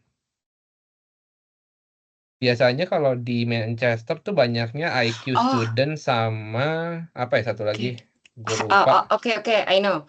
Ini ternyata ini ya private student aku pikir yang di luar itu. Yes, aku pribadi aku pakai Hello Student. Aku tuh lupa ya, ada semacam di YouTube gitu ya. Waktu itu sempat ada. Mereka rating gitu ya. Jadi ada IQ Student, ada Hello Student, ada Vita Student. Yang paling mahal itu Vita, which is aku nggak bisa Ya. sih. Aku IQ Student, Hello Student oke gitu kan. Tapi Vita aku nggak bisa. Ya itu sih kurang lebih yang aku bisa share. Jadi bisa dicek lagi ya sarannya Yap, di internet mungkin. benar. Yap, betul. Dan by the way, kita tuh ada ini ya, ada program View Your Place with Us. Ini aku sembari share deh apa namanya kontennya. Jadi teman-teman yang mungkin butuh bantuan gitu ya, itu bisa coba cek. Kalau nggak salah PIC-nya di sini kan, atau tadi kita sempat udah bahas gitu ya. Jadi kalau misalnya teman-teman ada yang tertarik nih, gitu ya, akomodasinya dan pengen kita bantu check-in itu juga bisa. If not mistaken ya. Nanti teman-teman boleh cek kembali. Karena memang kadang apa yang di-advertise sama aslinya itu berbeda. Jadi itu hati-hati ya teman-teman. Dan aku kebayang teman-teman peratelannya banyak, tapi tetap harus hati-hati. Jadi harus coba balance. Oke, next. Semoga menjawab ya pertanyaannya, tapi kalau misalnya belum, nanya aja lagi gitu ya. Oke, ini PPT-nya akan di-share ya, nanti kita akan share. Yang mana nih? Oke, ini juga tadi udah ya, saya calon master student, soal visa, soal graduation, BRP, jadi nanti teman-teman penggantinya visa adalah BRP. Soal apakah recommended untuk membawa baju tipis seperti blus gitu ya, itu juga tadi udah sempat dibahas. Aku saranin beli long john sih teman-teman. Orang sini kayaknya nggak pakai long john ya. Iya ya, tapi aku nggak bisa Jarang, sih. ya benar. Jarang ya, di sini tuh jarang pakai long john ya. Iya. Tapi aku saranin teman-teman bisa bawa long john. Long john atau thermal heat tech gitulah ya. Oke, apakah possible jika kita menabung dari Indo dengan kurs GBP? Lalu apakah ada bank yang bisa digunakan both di Indo dan UK? Ini yang tadi sempat Mas siapa tadi sempat mention gitu ya. Aku pribadi sempat waktu Mas itu. Koko. Yes, Mas Koko ya tadi sempat udah mention soal OCBC. Tapi balik lagi, tapi kalau misalnya teman-teman ada rekomendasi lainnya silahkan ya. Itu kan pengalaman kita pribadi dan pasti bervariatif gitu ya. Tapi memang aku pribadi kemarin pakai OCBC and it works just fine. Tapi aku bukan dari OCBC teman-teman. Oke, lanjut. Apakah ada rekomendasi bank lokal UK? Tadi juga udah kita bahas. Provider telekomunikasi, yes, all good. Naik transportasi dari bandara ke akomodasi juga all good. Halo Kak, saya sedang menunggu konfirmasi availability akomodasi di Rush Home Place. Kalau di daerah ini lingkungannya gimana Kak? Oji, Ya. mau... Oke. Lingkungannya busy, secara crowdness ya dia rame, dan dari sampai pulang malam pun ya sebenarnya teman-teman juga nggak perlu khawatir karena ini juga cukup rame. Recommended, jujur gue nggak tinggal di Rush Home Place, tapi gue sering bolak-balik lewat daerahnya, jadi ya not too bad. Tapi untuk teman-teman, gue untuk sebagai awareness saja, bukan sebagai mau nakut-nakutin atau gimana, tapi ada beberapa daerah, salah satunya di Rush Home, di daerah Rush Home ini, apalagi ketika Freshers Week, ketika teman-teman banyak mahasiswa baru datang, itu juga tingkat kriminalitasnya juga cukup tinggi, terutama snatcher gitu ya. Jadi teman-teman kalau bawa HP, dompet segala macam tuh hati-hati, karena nggak sedikit juga mahasiswa Indo yang ketika baru datang seminggu, 2 minggu, 3 minggu itu ada beberapa yang kecopetan atau diambil HP-nya gitu. Karena di sini orang yang melakukan tindak kriminal, apalagi yang ngejamret itu pada naik sepeda gitu. Jadi teman-teman nggak akan bisa ngejar gitu. Jadi lebih baik teman-teman kalau misalnya bawa HP itu udah ada yang kepergelangan tangan itu yang kayak hand wrap atau yang disambung ke pergelangan tangannya, jadi lebih aman, atau lebih baik lagi nggak main HP di jalan gitu. Jadi hati-hati. Tapi overall untuk dari akomodasinya sendiri so far untuk university accommodation so far aman sih, asal teman-teman juga menuruti aturan yang ada di akomodasinya, kayak kalau misalnya teman-teman keluar ya jendelanya ditutup, kemudian jangan lupa kunci pintu segala macam. Gitu sih. Thank you, Mas Rizky. Tadi mau nambahin. Oke, jadi daerah Rush Home itu, ini Rush Home umum ya, secara umum ya. Rush Home Place sih nggak masalah, itu oke. Itu kalau buat living, teman-teman ke Lidl tinggal ngesot, ke Halal juga seberang jalan. Kalau mau ke resto juga dekat. Emang itu pusat kuliner lah di Rush Home. Kalau teman-teman familiar, kalau Jogja mungkin kayak Pogung Lor, kalau di Bandung mungkin Cisitu, Dago lah. Rush Home itu daerah seperti itu. Jadi artinya memang banyak student tinggal di situ, banyak yang non student tinggal di situ, banyak student hall dan banyak restoran dan banyak imigran. Nah, seperti yang dibilang sama Oji itu hati-hati snatcher. Jadi kalau gua pribadi, gua dan temen gua ya kecopetan di depan Rush Home Place persis gitu. Jadi hati-hati aja daerah situ, apalagi daerah Jumat sama Sabtu itu kalau orang UK Jumat malam sama Sabtu malam tuh daerah sangat riskan. Jadi copet di mana-mana, snatcher di mana-mana, dan ya hati-hati aja gitu ya. Tuh paling ya, tapi dia tinggal gimana kita mawas kita aja ya gitu.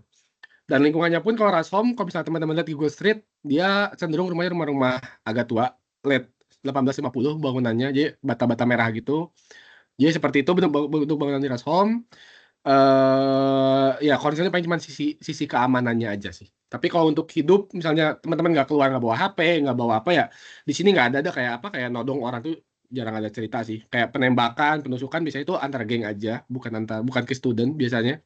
Jadi kalau buat hidup ya oke-oke aja sih Ransomware. Sip, Next, Shannon. thank you. Oke, kita bisa lanjut? Ya. Bisa ya? Oke, kita lanjut dari yang bawah berarti ya. Ini tadi juga udah dibahas, bukan graduate visa, tapi student visa. Tapi nanti bisa dicek kembali gitu ya ke website masing-masing universitas gitu ya, sebutannya apa. Karena kalau beberapa tahun lalu itu disebutnya tier sekian, terus terakhir student visa, jadi double check. Tapi yang pasti bukan graduate visa, karena graduate visa itu ketika teman-teman udah lulus, terus mau extend gitu ya, itu beda cerita. Oke, next. Mana nih? Oke, apply visa apakah butuh akte kelahiran translated? Waktu itu aku udah siapin, tapi ternyata dia nggak minta. Tapi ya udahlah ya, kita siapin aja lah ya. Iya, yang pasti di checklist website masing-masing universitas itu lengkap kok, gitu kan. Tapi memang waktu itu sempat aku kayak sworn translation gitu ya, kayak bayar per lembar sekian gitu ya, tapi ternyata nggak diminta. Tapi ya udahlah ya, kita prepare aja. Mau tanya, kalau sudah bisa akses IT account, nah ini ada pengalaman, to be honest aku lupa.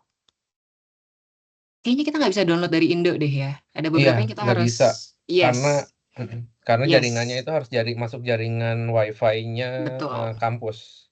Jadi kita nggak bisa dari luar. gitu, betul. Jadi harus di sini gitu ya. Kak mau nanya kalau akomodasi di Grafton via Sanctuary Students, apakah ada yang punya pengalaman?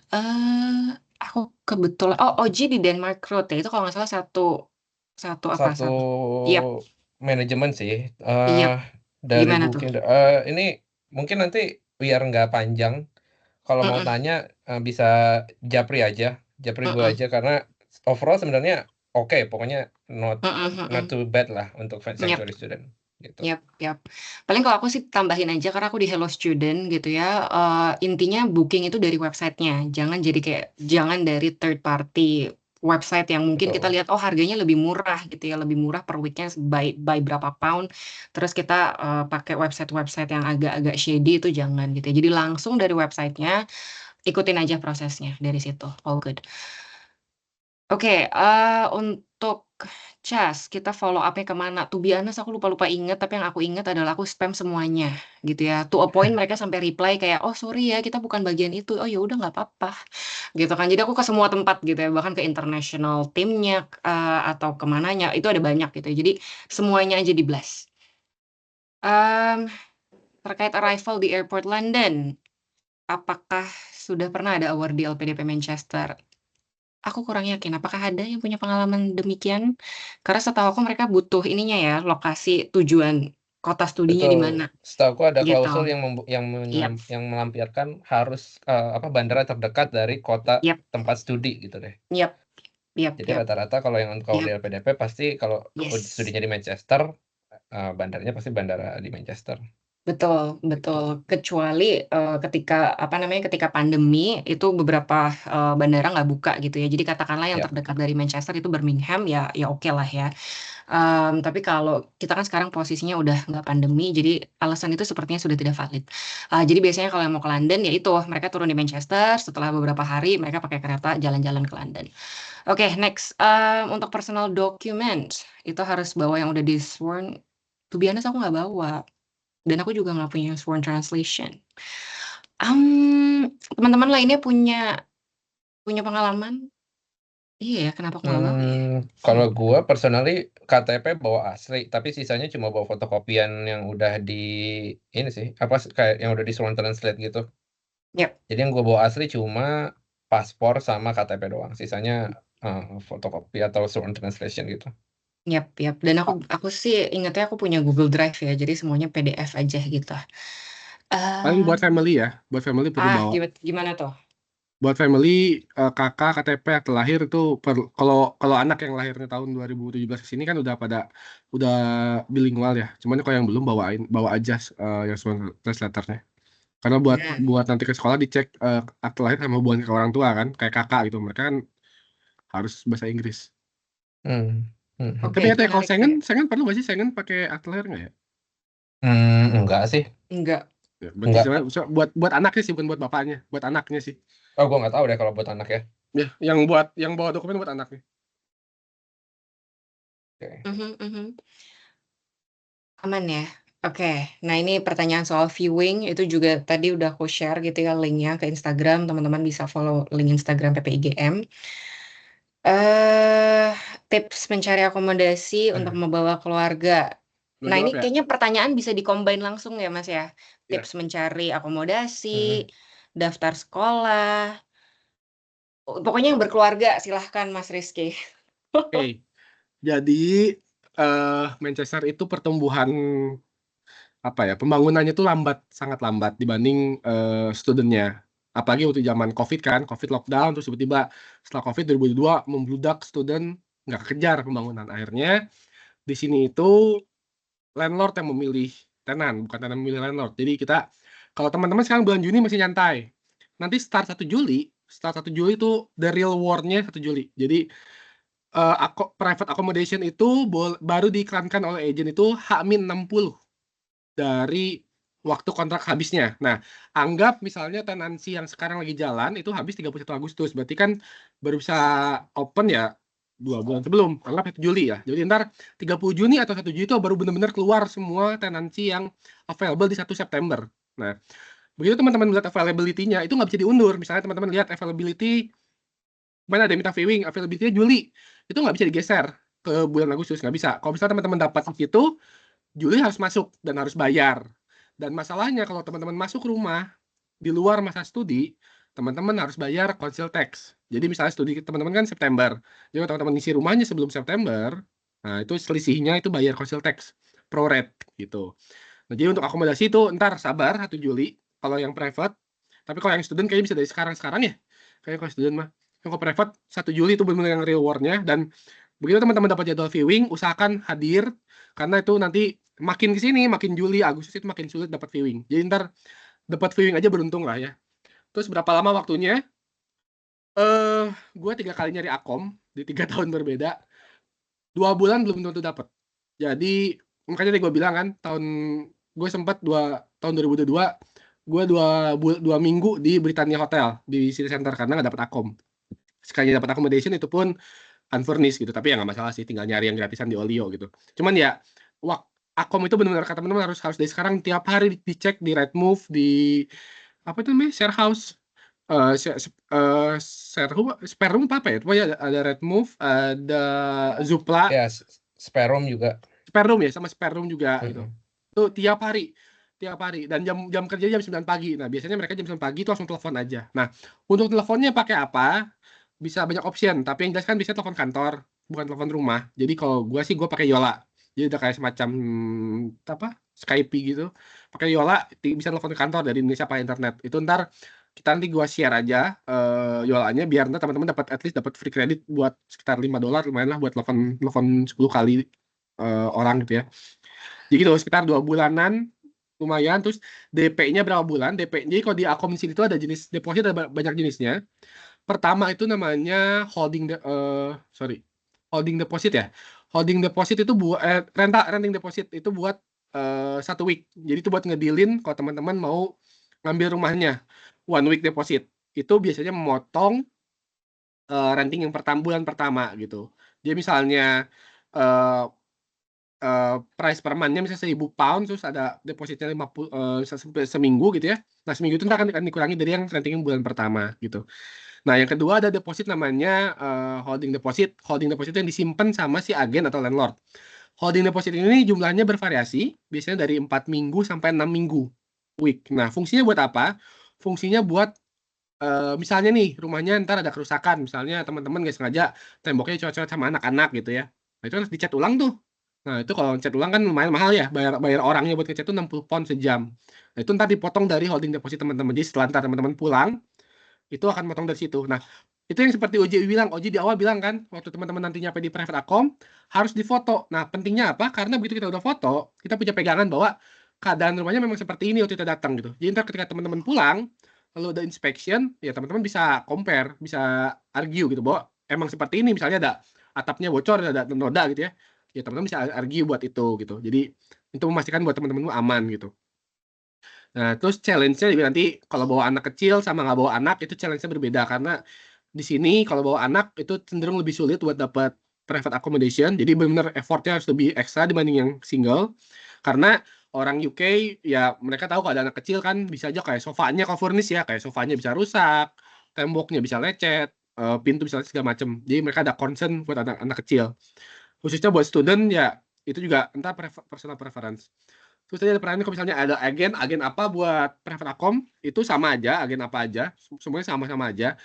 Yang perlu dipastiin itu adalah lokasi rumah. Jadi kalau single, mungkin tadi seperti yang kata Sharon, itu tergantung teman-teman mau dekat kemana, mau dekat kampus, atau mau dekat ke tempat belanja, atau mau dekat ke tempat makan, atau mau dekat ke city center, itu terserah teman-teman kalau single. Nggak masalah, sama aja, itu personal preference.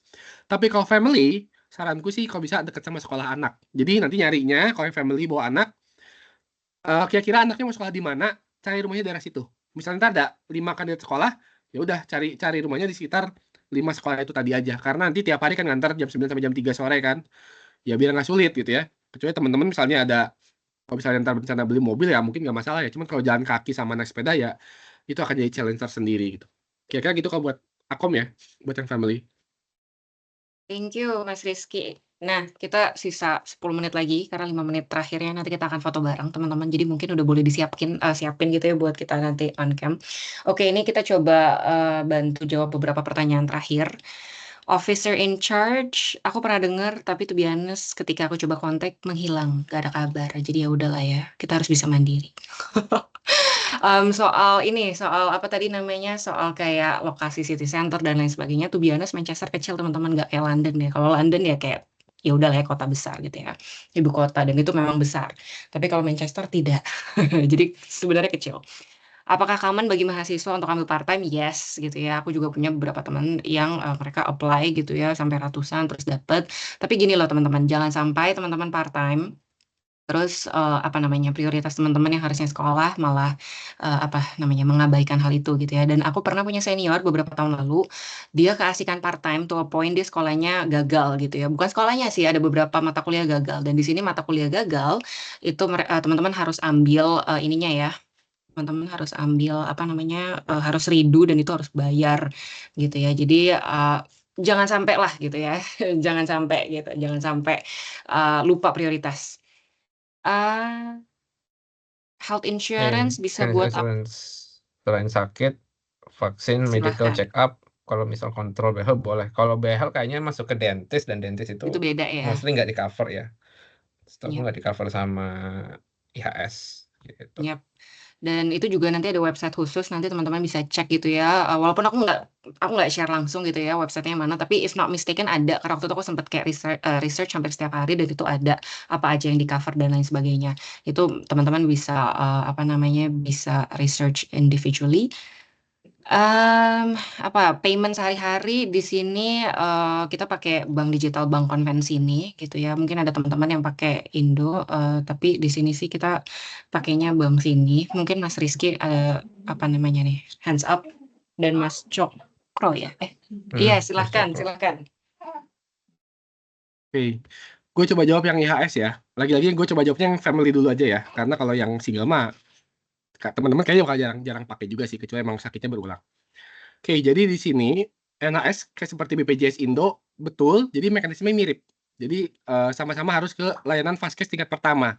Kalau di Indo kan puskesmas atau klinik ya. Kalau di UK namanya GP, General Practitioner. Caranya gimana itu ada di slide dan juga ada di playbook, detailnya seperti apa, tinggal dicek di situ aja. Cuman overall gini yang perlu diperhatiin. Ketika teman-teman sakit, rawat jalan itu yang di cover hanya dokternya aja, tidak obatnya. Jadi kalau teman-teman sakit butuh obat, misalnya saya asma nih. Kalau asma sih, saya terus bayar. Jadi kalau asma misalnya, asma kan butuh inhaler tuh, Ventolin atau Symbicort.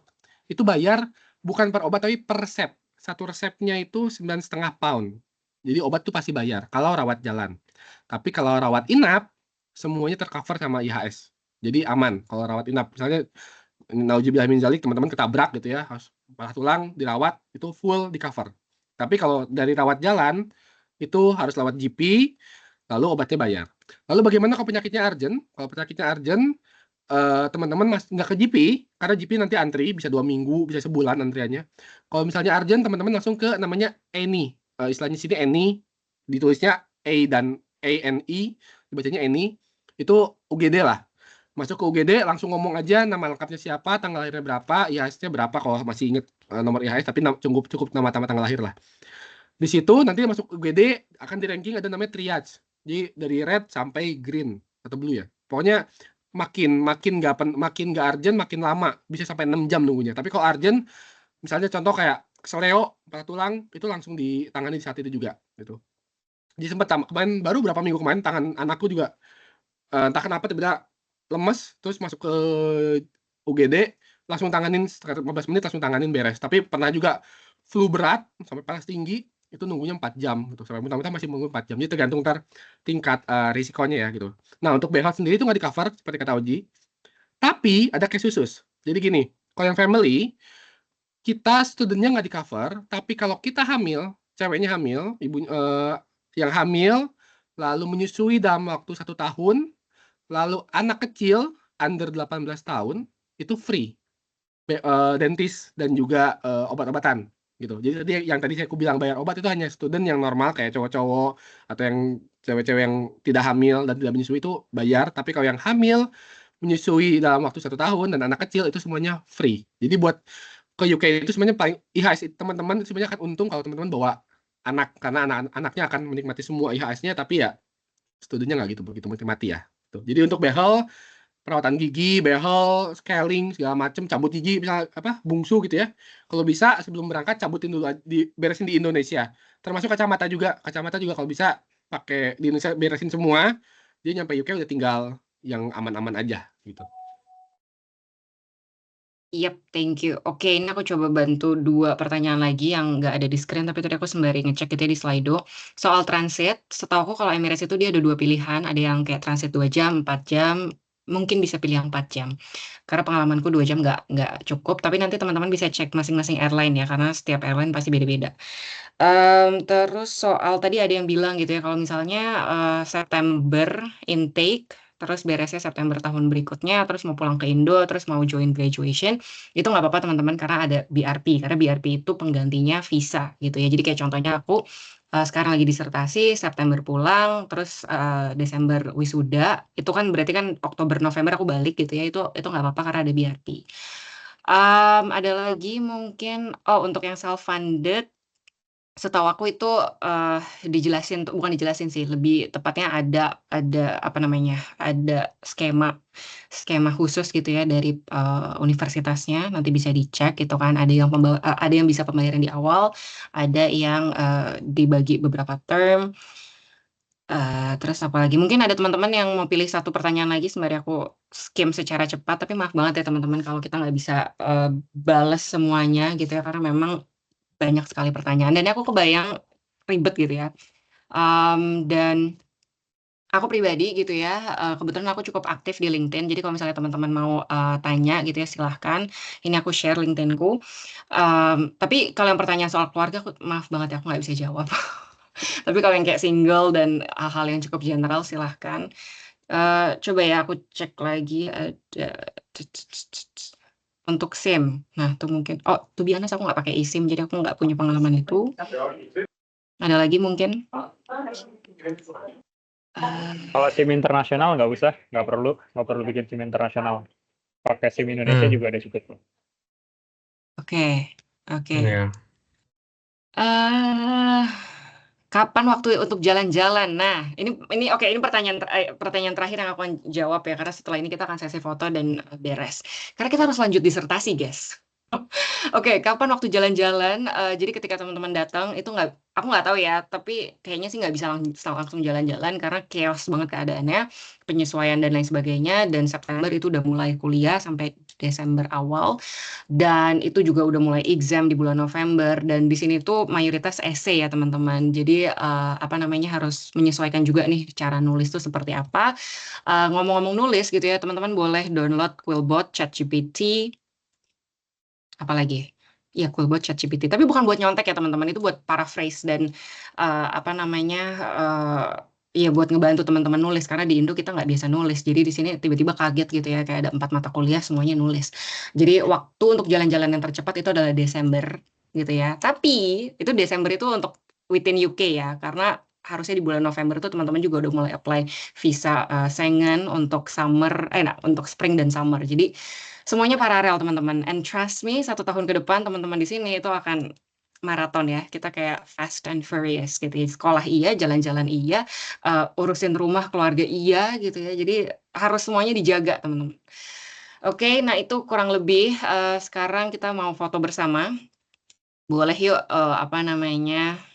open cam untuk kita ini ya. Mungkin teman-teman yang join hari ini tahun depan akan menjadi pengurus PPI gitu ya. Atau mungkin akan mengadakan sesi pre-departure briefing untuk tahun ke depan gitu kan. Jadi yuk boleh open cam, kita mau foto bersama, nanti akan dibantu oleh Mas Rifki. Tapi kurang lebih itu ya teman-teman, dan aku ingin say thank you untuk teman-teman yang udah meluangkan waktu untuk join sesi hari ini, dan maaf banget kalau misalnya banyak banget informasi yang kayaknya nggak terlalu relevan gitu ya buat teman-teman. Mungkin yang misalnya datangnya single, pembahasan soal keluarga kurang relevan, tapi it's okay. Just, take it whatever yang teman-teman rasa itu relevan.